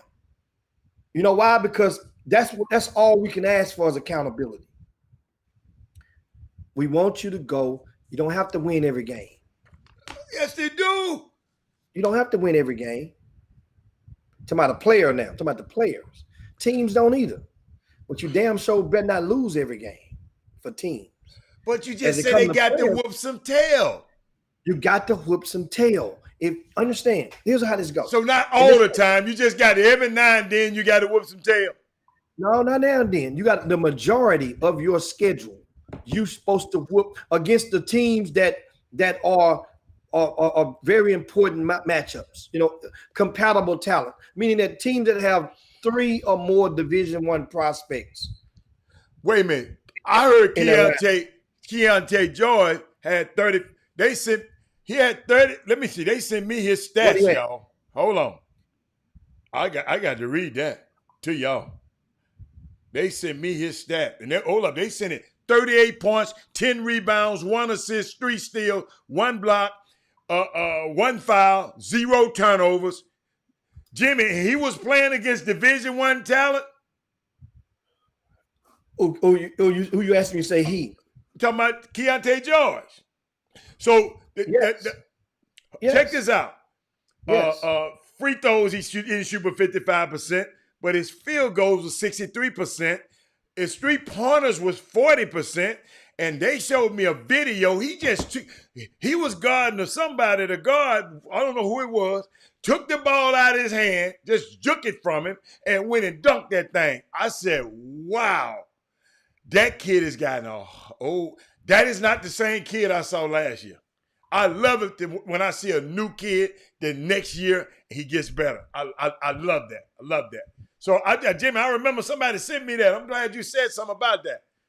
What else you got something about so the the thing game? is, understand, in that same class, so that means you're against your peers. Okay.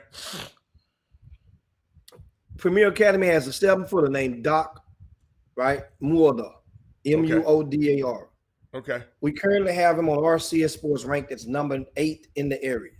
Mm-hmm. All right. They have another kid, David Guy. Mm-hmm. David is about 6'7". Doc is a 7 foot. They both are class of 2022. That's 2 of the top 10 in the area. You're going against Keontae George, who's the same class of 2022. So basically, what Keontae George did was let it be known. That's what I be telling. That's exactly what I'm saying all the time. When you go and you're having a matchup against a guy who may be the red ant from his ant bed, you got to let it be known. I'm the top dog in his joint. Yeah. You let it be known. You know what they say then? They'll submit. Well, you know what, man? We played them tough. We only lost by 2. We only lost by 4. That's what the narrative goes. That what they told? Not we shut them down. He ain't. They ain't shut him down. That's what's expected. Jim, you are 38 and 10. Huh? 38 and 10. The 10 if one got me.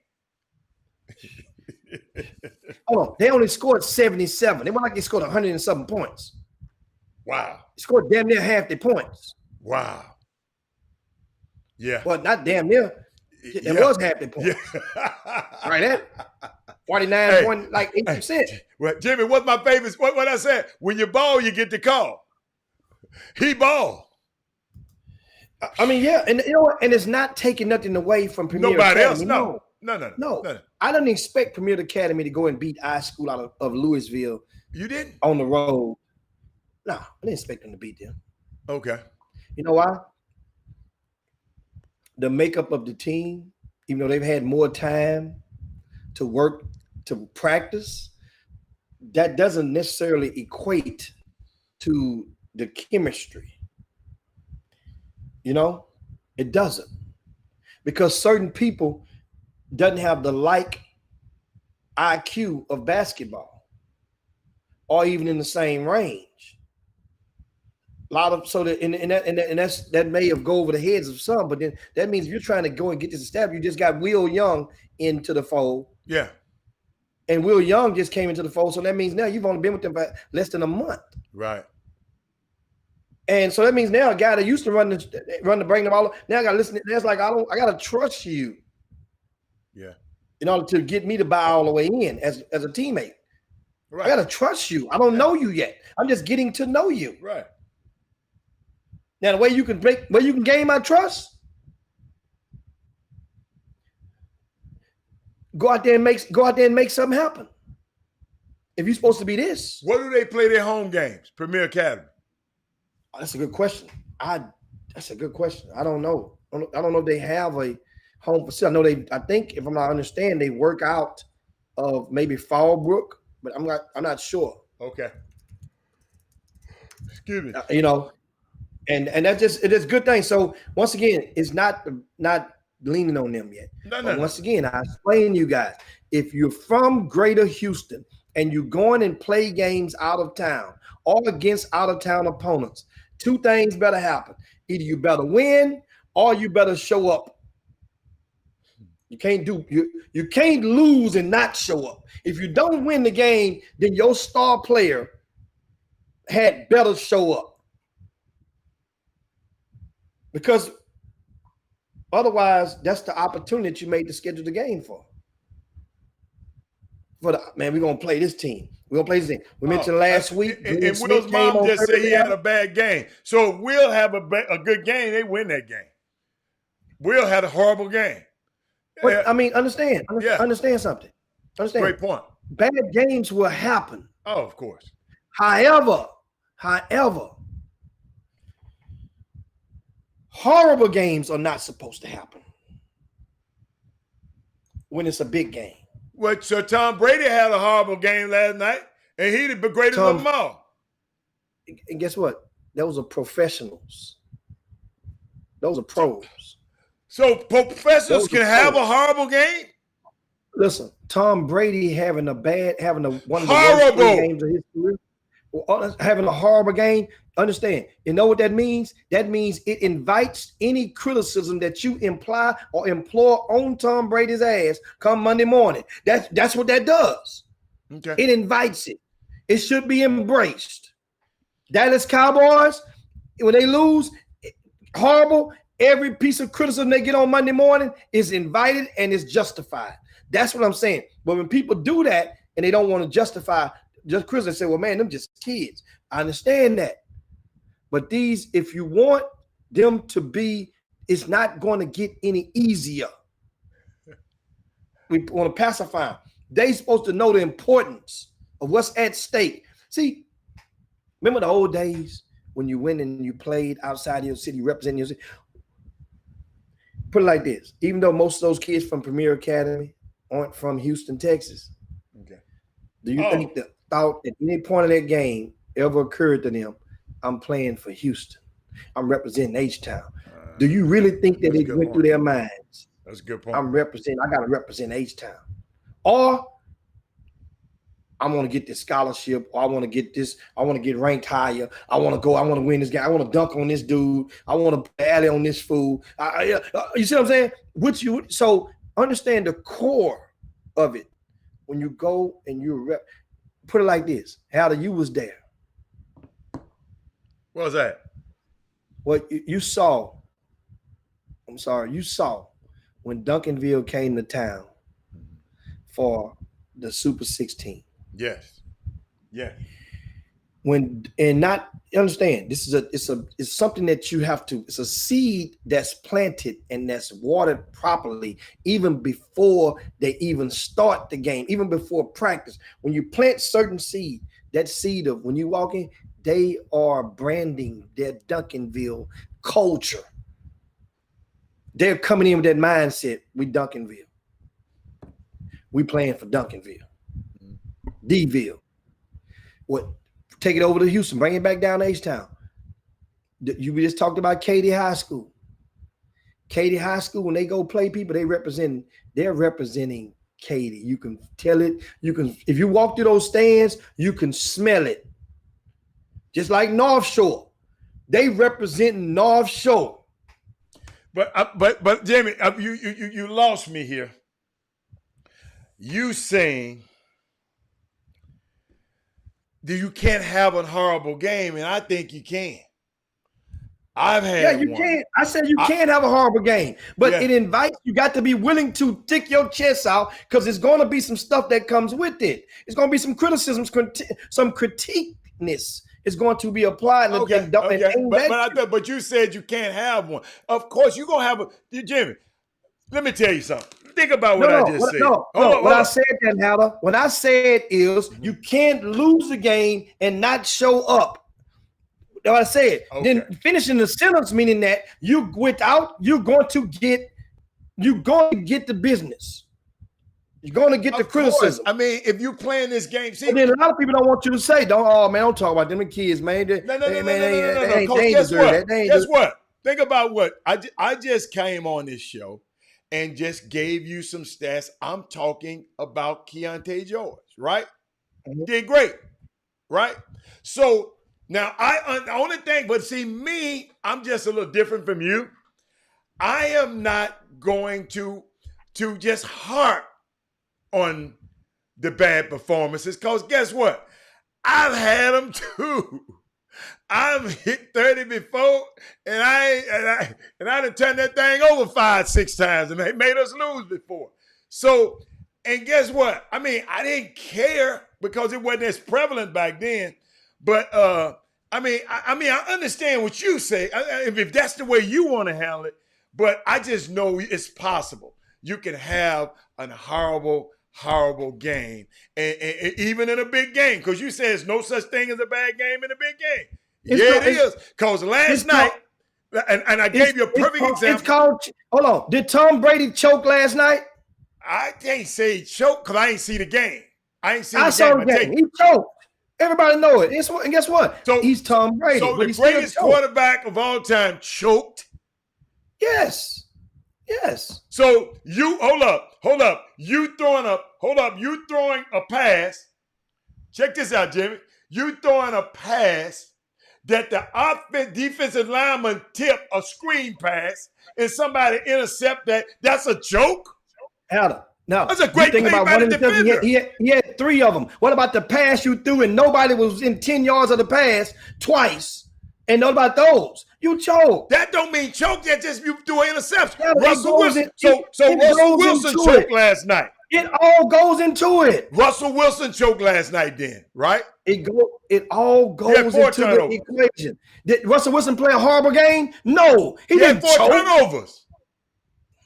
How many points they scored? They scored 30-some points, but exactly ain't no choke job. Unless they were winning at the end and you gave the ball up and they ran the ball all the way back or something, or you gave a pick 6, something like that. No, it ain't no choke job. Dude, you played bad. Your this choke dude did not get to the end zone. Hey, me and you got a very, very uniquely different opinion on choke. We've been had it all the time. You just thinking of some way. You said James Harden choked. He can have 1,000 points and he done choked. No, I just got a different view on what you mean by choking, and it's okay. And I welcome yours. I just hope you welcome mine. Understand the difference. The difference is this: everybody has different variations of ground rules for their interpretations of what you can lay an egg and not choke, Jimmy. You can lay an egg and not choke. Choke? Nah. You can lay an egg and not choke, but if you lay the egg in a big game and your team lose, then that egg turns into a choke. So yes, you can lay an egg, but your team need to win. You survive on that. You can lay that egg, but if you lay an egg in a big game and your team lose as well, oh, that's a choke job. I got a question for you. I got a question for you. College basketball, right? Man, have y'all seen Baylor's basketball schedule? The first 5 games this season? I know they're top 5. What is it? Baylor, where is it? Top what? Where's Baylor ranked? Somebody find.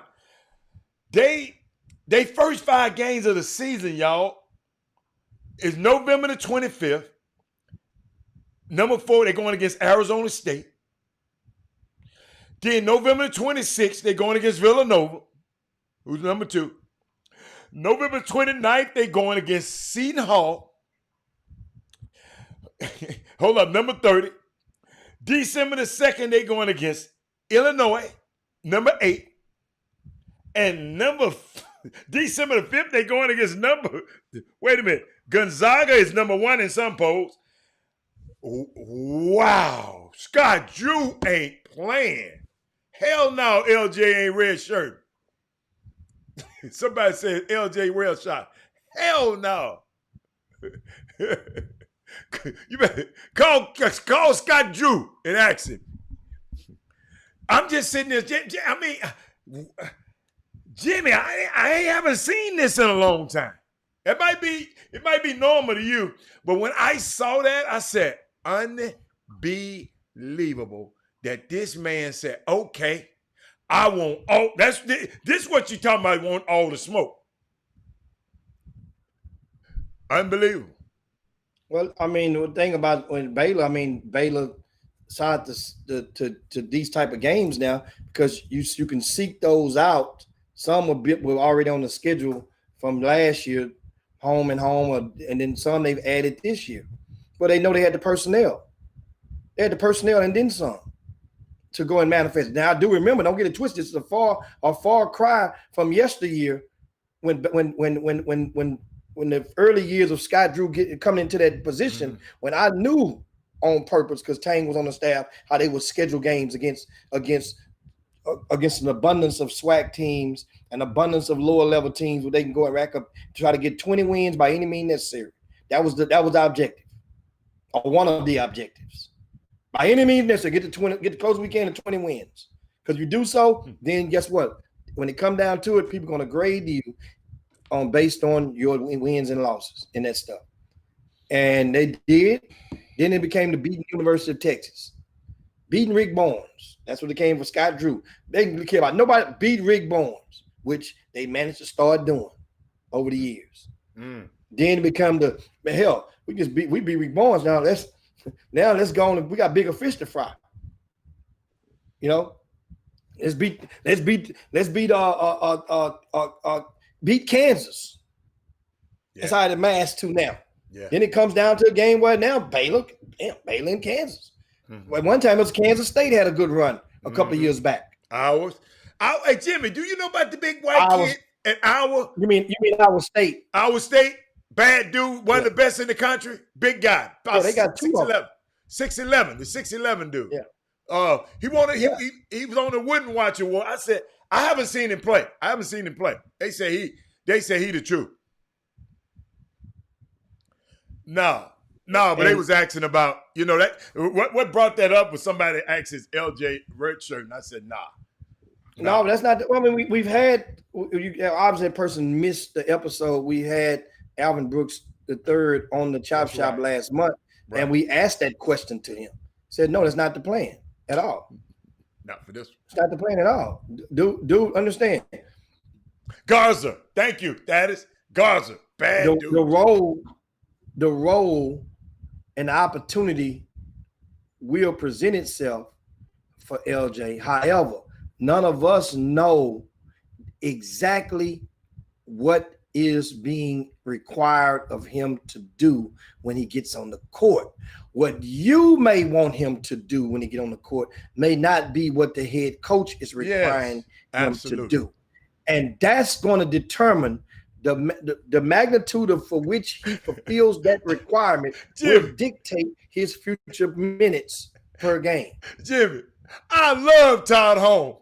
Todd Holmes is the smartest man in the building. He said, why the hell would a player red shirt if he going to get the year back anyway?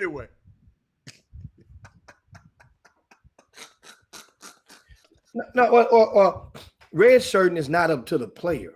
No. He just said it. He said, why would a player red shirt this year when they get it back anyway? That's a good one. Well, I mean, but like I'm saying, but the player don't have dibs. I mean, remember, whoever. Remember the key to it is, remember at the words of if Chris they red shirts you, they like you. They like you a lot. Mm-hmm. They got plans for you if they red shirting you, knowing that the rules are. They would rather sit you on that bench and hug your ass out, so that the world that way now make to force you on out now, because APR stuff is going to come into play for these colleges as well this year. I just want to help Mo City Finance. He said they may want LJ to be a facilitator. Let me tell you something. We don't know yet. We'll see. No. Jimmy, let me answer this one. He's an excellent facilitator. I'm just helping him out, Jimmy. He's an excellent. I didn't say no. He's an excellent facilitator. It's gonna come down to whatever they asking him to do. Whatever they ask this kid to do, he will do it. If he does it in a timely fashion, and if he does it in a precise manner for which is required and requested, or they've been able to. That's the bottom line. No matter what, I'm telling you, that's the first layer of stuff. I mean that if you don't do that, if you do that, now don't get it twisted. You can do some other things on top of that. But whatever they are asking them specifically to do, put it like this, guys. Initially on paper, LJ Cryer is basically playing in he's a relief pitcher. If it was baseball, he's a setup guy. He's come in to pitch 2 or 3 innings, maybe 2 or 3 batters, and then come on out. So I mean, if LJ comes in the game, he will come in the game probably probably initially at the beginning, to spell one of those 2 All-American guards that they have in the backcourt. Mind you, not just 2, All-American. 3. They got 3 dudes. Spell them. That means when one come out, you can go get 1, 2, 3 minute, 4 minute, a TV timeout to TV timeout. Then the other one come out. Then I mean, I don't know how they do it. All 2 good minutes, they'll give you 5 good trips up and down the court. But if you spelled all 3 different guys, that's 6 minutes and a half. 8-5 times 2 means 12 minutes in a game, which for a team that's number 1 in the country and you're a freshman, 12 minutes a game is average for most places. That's an A+. Hey, Wesley Yates, I don't like that. I don't agree with that, a comparison. I don't agree with that. I don't agree with him being Carson Edwards 2.0. I just don't. And I saw both of them in high school. LJ is a different player from Carson. Y'all might think like that. I just don't. It's a different player. Not to say one's better than not the other. He's a different player. I don't see Carson at 2.0. LJ is Carson 2.0. Who I got for newcomer, Big 12 newcomer of the year? LJ. That's who I got. Melvin Dews. Newcomer of the year? Greg Brown. Okay. Greg Brown. I got LJ. Okay. Understand something. Greg Brown will have more minutes and more means more opportunity, easier, and more rope. Okay. So Cade Cunningham. So what you saying? He'll have more chance to do it. Cade Cunningham would be the runner-up for that award. Okay. Now, what you're talking about, Heather, which is undoubtedly your answer was based primarily, of course, on your heart. But there's no way on paper, if you just put in your head and take the heart out of it, there's no way based on the minutes per game and the opportunity, the way the offense is going to run. Cade Cunningham, Greg Brown are going to have more everything opportunities. But that don't necessarily they're going to be newcomer of the year. Coach, you had an opportunity to do it. What if you don't get it? What if you don't get it done? Hold on. What if you have the opportunities and don't get it done? Okay, no, that means still that means we go to the carnival and they give me 10 darts to hit the balloon. You got 3 darts. But you might miss all 4 of your darts. Hold on. But every balloon we bust, we get a doll for it.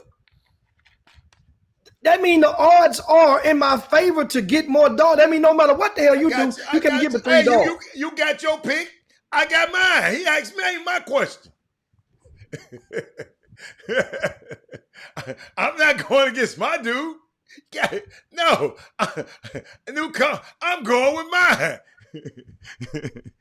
I ain't going with nobody else's guy. How about that? Now, of course, Jeffrey Day said Greg Brown will be allowed to pick next year. And Cade Cunningham will too. No, that's Cade Cunningham will as well. Hey, both of them got to go up against Luke Garza. And Jim is not Iowa State. He's at Iowa, like I said. And he's at Iowa. Yeah. But I'm saying I mentioned Iowa State. We're talking Big 12, and Iowa State has put a guy. They have 2 guys gonna get drafted in this first round. Yeah. They got another guy that's gonna be that this year in the lineup that's gonna get drafted in the next year's draft. Yeah. They've been putting out for a team that ain't been kicking ass for the most part of the past decade. They've had 2 seasons where they done, but Iowa State been producing. They've been putting guys up in that. They've been getting guys paid. I was in the Big 10, Jimmy. I'm sorry. You're right. Yeah, I was where Sherman Dillard is at. Yeah. That's what I'm saying. Man. You mentioned I'm just talking about Garza. I got mixed up there. Thank you, Bob. Thank you. Yeah, because I thought you was talking about Big Iowa State. I'm like, yeah, they got a guy. That's what you. I got. They got 1, maybe 2 that's going to get drafted this year. So the Big And that's why I 10, thought you the coming Big out with 12 is live and kicking again. This thing gonna be good. Oh, indeed. Indeed. And it's going to be fun to watch. Understand? And that's the part about it. It's going to be fun to watch. It's going to be fun to even watch TCU this year. Oh, TCU. Who they got? Because now, I mean, of course, you got Eddie's going to get redshirted probably because they're going. I would assume. Last I checked, Eddie who? Eddie Lampkin. But they have.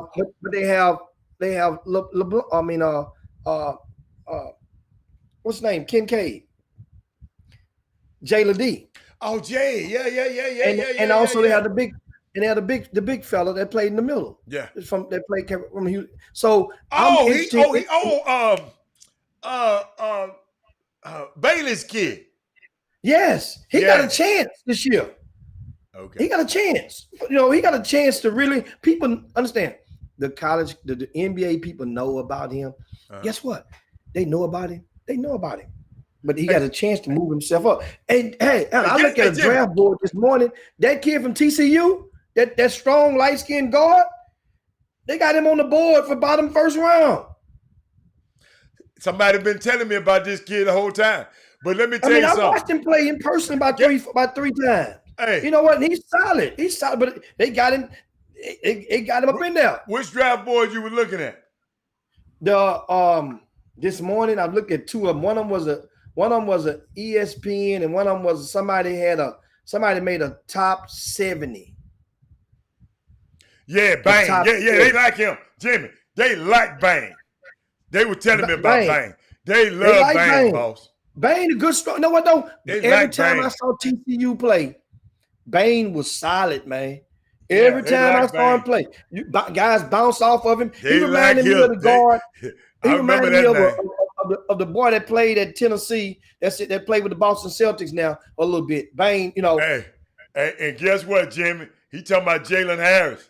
He talking about the kid went to Nevada and went to Duncanville. For Jalen, the truth. Went to Nevada? Yes. I mean, hey, it's gonna be. But you said so the Big 12. So we just gonna have a lot of good basketball. We just gonna have a lot of good basketball this year. No, great basketball. Okay, all right, okay. Hey, remember. And you think about it, it ain't just Houston kids. It's a lot of kids from around the state of Texas that were doing well during their high school days, and now you get to see all these guys measure up against each other. Like I'm be interested to see a healthy Andrew Jones, what he does this year on his swan song. A very healthy Andrew Jones now. He could be that X factor. I want to see Jim. A stretch. Donovan Stretch Williams, who found, understand, from what I understand, talking to people, Donovan is become like the political activist of the team now. Donovan, he's the fight power I ain't guy. talking about no political activist. Donovan Williams can play. You gain respect. You gain by any means necessary to gain respect of your peers, of your teammates. Then you can it opens doors for you of embracement. So now it ain't Rook no more. This guy really has value. So that means guys like him. You know what else I want to hear? You know what else I want to see? I want to see U of H. Because I like Sharon Marks, man. I just want to see him play. I want to see Quentin Grimes.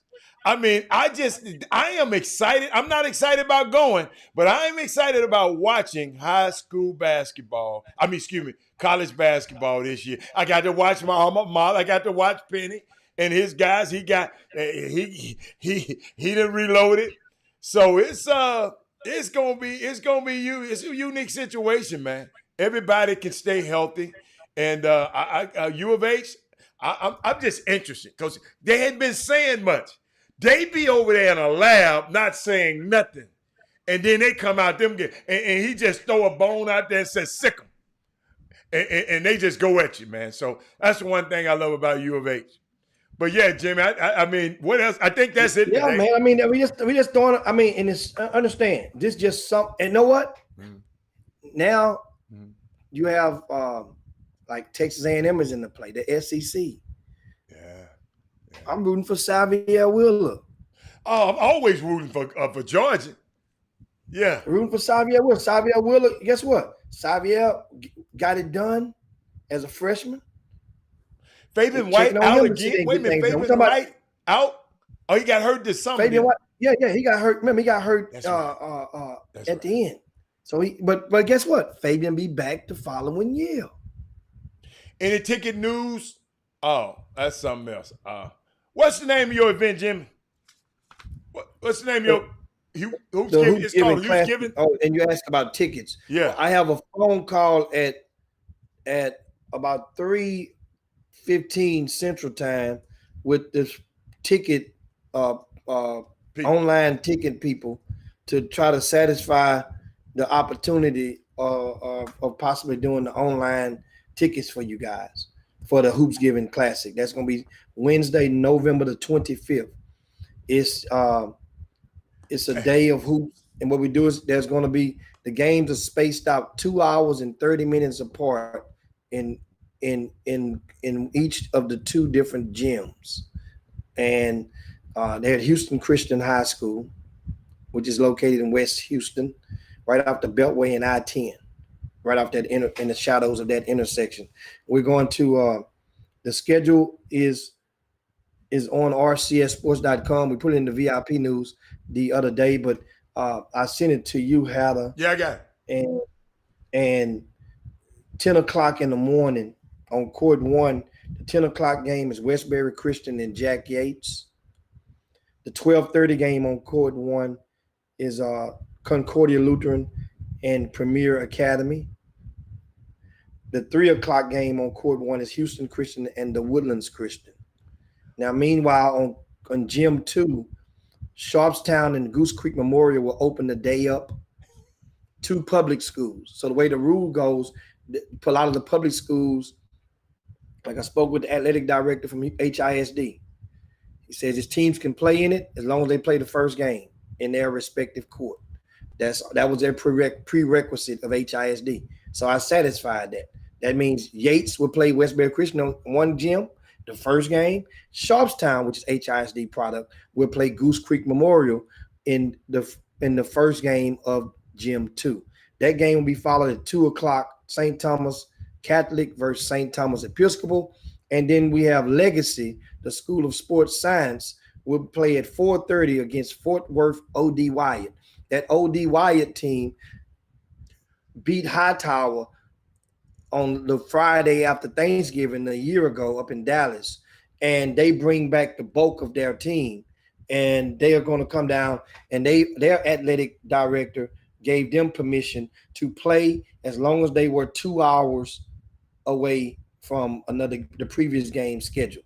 We didn't make it 2 hours. We made it 2 hours and 30 minutes. That way it ain't no no surprises can come. And also it's 1 hour after the previous game will have ended, which gives enough time to clear the gyms. Each of the gyms will be cleared after they finish playing. You see, now you can come back in. Yes, come back in. But you got to clear that gym so that the sanitizing process can be implemented. And also not just sanitize it. That way some of that stuff will be able to dry. That's why it's 2.5 hours. You're coming back in there. So that's how that will work on the Wednesday. Tell you another college team. I can't wait. I can't wait to see Brian Maris, Morgan State. I can't wait to see that team play. I mean, it's just a lot, man. College basketball, man. I can't wait to see the young kids that I've seen grow up and they going to college, off to college and play. I mean, hey, I'm back like a kid now. I just hope this new administration, this new task force can help us with this virus, and so I can just get to flying around again, man. I just can't wait. I just can't wait to get on a plane. Just can't wait. And speaking of, understand some kids we come back and talk about the greater Houston area kids from that class that just graduated in 2020. Okay. A lot of these kids, understand, we really don't know the fate once they get on campus, but the expectations when a lot of these kids signed their letters of intent was the expectation that they were going to immediately contribute. Mind you. And this is the part. So it means, do you meet expectations or not based on what it was when you signed? For example, Kenneth Lofton Jr. went to Louisiana Tech. He had other schools that offered him. He picked Louisiana Tech because, as the father said, that was the best opportunity for them to use Junior. They said they're going to use Junior right away and get a chance to play. Well, so that means if the season starts and Junior is not playing, that don't mean it's a failure. No, that just means you did not meet expectations from what was implemented or what was derived initially when you when you made the decision to go to that school. And it happens to more than not. But understand, so then what do? Do you push through, or do you take advantage of the one and done rule? I mean, the one-time transfer rule where you can transfer one time and not sit out. That is expected to be implemented by the NCAA in the middle of January. Another kid, think about it like this. Marcus Williams had from Dickinson High School. Marcus Williams, right? He was going to Colorado State, I think, at first. And the coach got the job at Wyoming. He followed the head coach to Wyoming, which is a larger conference. Well, we expected Marcus Williams to play because Marcus Williams made that be noted that, remember, they asked him, was he going to decommit and open it back up? Said, no, I can play. I like this guy. Everybody expect to play. You know what? Not everybody. Not a lot. Not a lot. If you talk to him, I ain't saying a lot. So you're saying over 20 minutes a game. That's what you're saying. No, I'm gonna go down. I'm gonna raise the bar down a little bit. I'm gonna say 16 plus. Another school I want to watch. I want to watch SMU play. Man, it's just, I just can't wait. I just can't wait. No, Northern Colorado. I mean, SMU Kendrick Davis will be running the show again. You know, remember a preseason, one of the player of the year candidates in that conference. That's heavy. That's a lot to say, especially that conference, the American Conference. Remember, that's a 4-bid conference. It's a 4-bid conference. Oh, dude, let me tell you something, man. And like I said, I'm excited, but I know I got to get out of here. But I know, I mean, it was, I didn't know we was going to do this. But Jimmy, tomorrow, we have John Lucas tomorrow scheduled, right? Mm-hmm. And on Wednesday, y'all don't forget, we're doing some Women Rock Wednesday. Where my women at? We're going to have, I want y'all to go check the show out because we're going to have Ready for Love. 2 cast members are Ready for Love. That's Naya Linscomb, and we also are going to have Rasheed Floyd. They're going to be on talking about, and Rasheed's going to, hey, Jimmy, she's having a little event tomorrow night. I know you like to get out. They're going to have Crown there. So you're going to get out and go, not tomorrow night, Thursday night. So you make sure you let me know because we're going to be off on Friday. Let me know how I go. I'm going to try to go, but if it's a little crazy, I'm going. The new on the way, Rod Wells. Everything you're in the building, baby. I got you. And Jimmy, I remember you said something about Yates. Rod Wells been waiting on Yates to play again. So I can't wait to see that. That's your event. See, Jimmy, what happened with the Yates Classic? So you got around the parameters of. So that's why you're doing this over here and this and this. It's called innovating. Yeah, and that's one of the things I pride myself on, being able to innovate. Once again, that comes from the way of finding a way around every rule. Yeah, you make a rule, I'm gonna find a way around it. Yeah, just how it is. Some people just cut like that. Yeah, okay. and And Brian Merritt, shout out to Brian Merritt, Coach Brian Merritt in the Boom Boom Room, and he says 16 minutes a game is a lot for a freshman. I agree. Thank you, Coach. But I agree. But at the same time, I told him, let's revisit this convo at the end of the season. Well, let's not the end of the season. Let's say around mid-May, because they're gonna put a deadline in place. They mean the NCAA, meaning that if kids who opt to transfer that one time without sitting out, they probably will have to notify the college before a certain date in May. At that point, let's revisit. Remember this conversation. We're gonna go and look up. I had a list of all of the freshmen in college that from the greater Houston area, and we're gonna have a chart that Doug Jones does every year based on their minutes per game. And the ones that don't meet the threshold of 16 minutes per game, I'm willing to go out there on the limb. Well, matter of fact, I don't even want to do them like that. We're gonna see how many of them transfer. Because a lot of them feel because you were ranked that high from Houston and you went where you wanted to go because you wanted to go where a place you knew you was gonna play. That was best for you. If it's best for you, then why the hell you jumping out the boat after 1 year? Why you ain't fighting? So hard. Got to be hard on these kids, man. We're tired of giving medals for ninth place. Tired of giving participation ribbons for mental participation ribbons to these kids out here for playing something that they are supposed to be in love with. Okay. But all of them are not, especially the high school players. They ain't in love. Them guys don't ain't in love with. They're supposed to be in love with it by the time their high school careers get ready to wind down. They are supposed to be in love with that sport. They're supposed to be.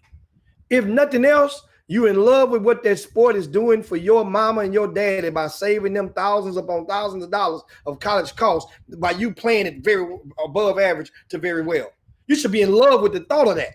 That indirectly that gives you enough energy, enough exuberance to go through a season as for. That man said exuberance. Yeah. I like that. So if you're gonna play, if you're not serious about it, then don't play. No, not that. It's just that if you're talented enough to meet the threshold to become a Division I prospect or a college prospect, even for the most part, then and you understand the economics to what that means to your family as a current of maybe being a first-time college graduate, maybe being the 10th time college of the family tree.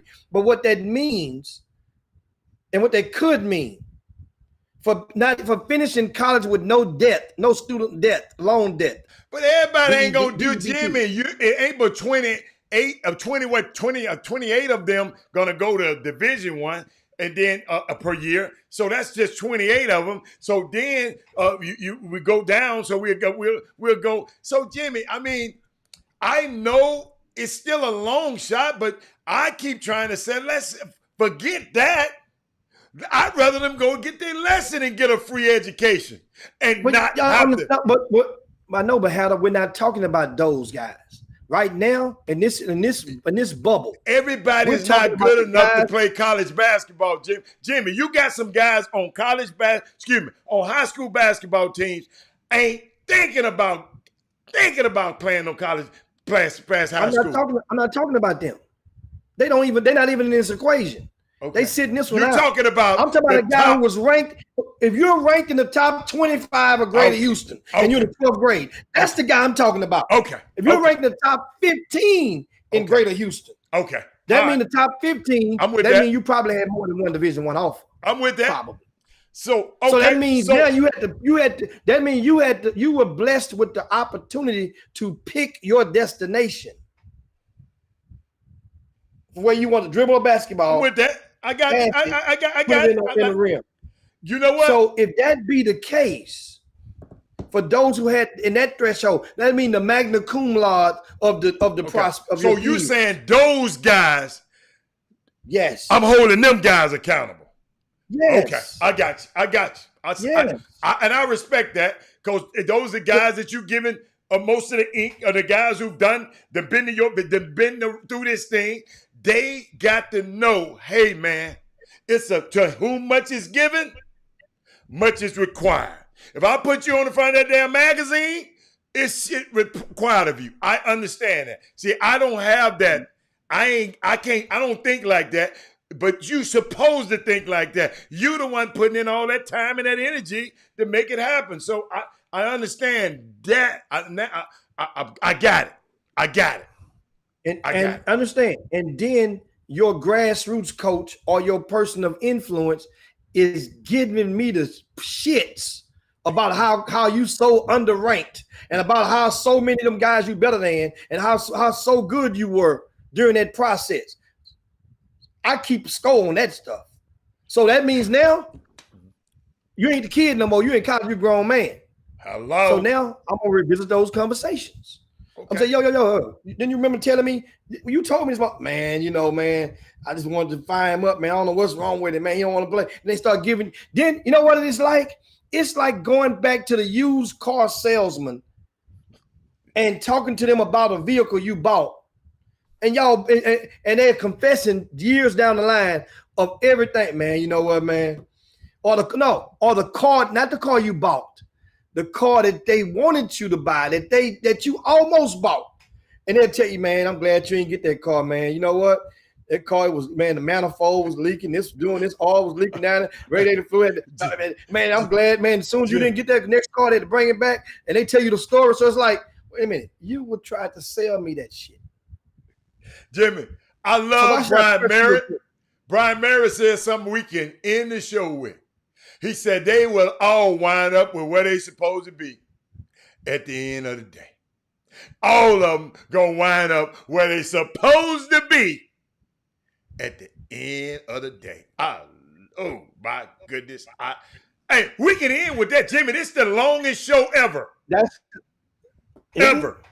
This is the longest show. Well, we definitely gonna end this thing, and we come make sure a lot of your questions, guys. This topic we can bring it up in the because ain't much going on tonight. Yeah, the Jets are playing Monday Night Football, so the hell with that. So we come back on tomorrow. So we have a guest, and John Luke's expected to join us on the back nine. On the back nine, we can go.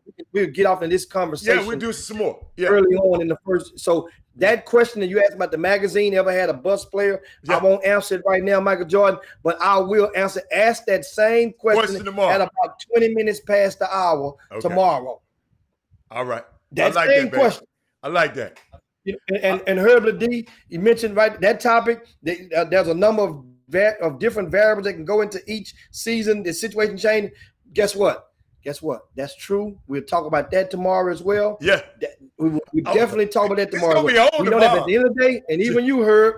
Guess what, Herb? Your son had dozens of offers of colleges to go to. Yeah, you chose Ohio State. Yeah. You chose, and you remember the reasons why you said you chose Ohio State. Yeah. And remember, and so we'll talk about that tomorrow. Let's talk. Yeah, I can't wait till tomorrow, man. And then understand, and then you chose TCU. Mm-hmm. And remember what last year, when he first got there, the MPG. Mm-hmm. So understand. Yeah. We'll talk about all that tomorrow. And it's not a bad thing. You really, truly, because a guy like Herb D, that's the best therapy that a parent that's watching right now, they have a son that's still playing, can get. It's from a parent like him. Let me tell you something. He's still playing. He's still in demand. He's still a player. He's still what you call it? A Power 5 player. So, I can't wait till tomorrow, man. Jimmy, get us out of here. Y'all dabba do us, man. Time, guys. Of course, we are in extreme overtime today. We want to definitely thank you guys for bearing with us, and thank you guys. If you haven't done so, share the show to your timelines. Let somebody make sure. Remember, we're on a new Facebook page. Yes. And everybody still does not know we exist. Right. I had a guy that came up to me this weekend at the funeral, Ada. We're at the grave site down in Livingston, Texas. And the guy came to me, I swear to you, a dude came to me. I don't really know people with the mask on. Hell, I don't know half of them without the mask. Right. And then he just talking about the chop. Man, you know what he asked me? He walked up to me. You know what he said, Ada? Hey, man, y'all canceled the show? And some people think that, Jimmy, even Yolanda. No, man. Jimmy, hold up. Right now. Hold up. Yolanda Green. Yolanda, she watched the show every day, and I couldn't find y'all. That's why I tell y'all to subscribe to YouTube too. I know y'all don't. I know if y'all don't do it, but we have Jimmy. I'm gonna do it again, Jimmy. We got to be intentional about YouTube. We got to be intentional about liking and subscribing and sharing intentionally. Not go out your way. Hey man. Corey, whoever you meet today, Corey. Hey man, y'all need to give me your phone right now. Chop Shop HTX. Subscribe right now. Hey, come give me your phone. Give me your phone, Michael Jordan. Give me your phone. That's what I do, Jimmy. You know, you told you. I think I had Andre John. I had somebody. You said no. Get his phone and put it in there. You said get his phone and put it in there. That's all that. Land that plane, Jimmy. But that's is very, very important, man. That digital footprint. But I'm out here. Land it, Jimmy. I'm gone. We're about here, man. We'll see you guys on tomorrow, man. Thanks so much. Make sure you spread the word about the Chop Shop, and we appreciate everything. Back on tomorrow with an even better, bigger, and better show. Until then, guys, be safe, be smart out there, and still realize it ain't over. They got some folk out there still feeling some kind of way about making the wrong choice when it comes to the election. And just leave it like that. But see you guys. Thanks so much. I'm having Robert Hatter. This is Jim Hicks. Make sure now you go over and look at this website and get the VIP news for the day. Chop Shop. We up out of here. Peace. Hello. Jim Hicks. Rob Hatter. You are now tuned in to the Chop Shop. I'm Retro. Let's get it. We in the Chop Shop. We live in the Chop Shop. We talking sports talk. We live in the Chop Shop. We in the Chop Shop. I'm talking sports talk. So turn your dials up. It's live in the Chop Shop. We in the Chop Shop. We live in the Chop Shop. We talking sports talk. We live in the Chop Shop.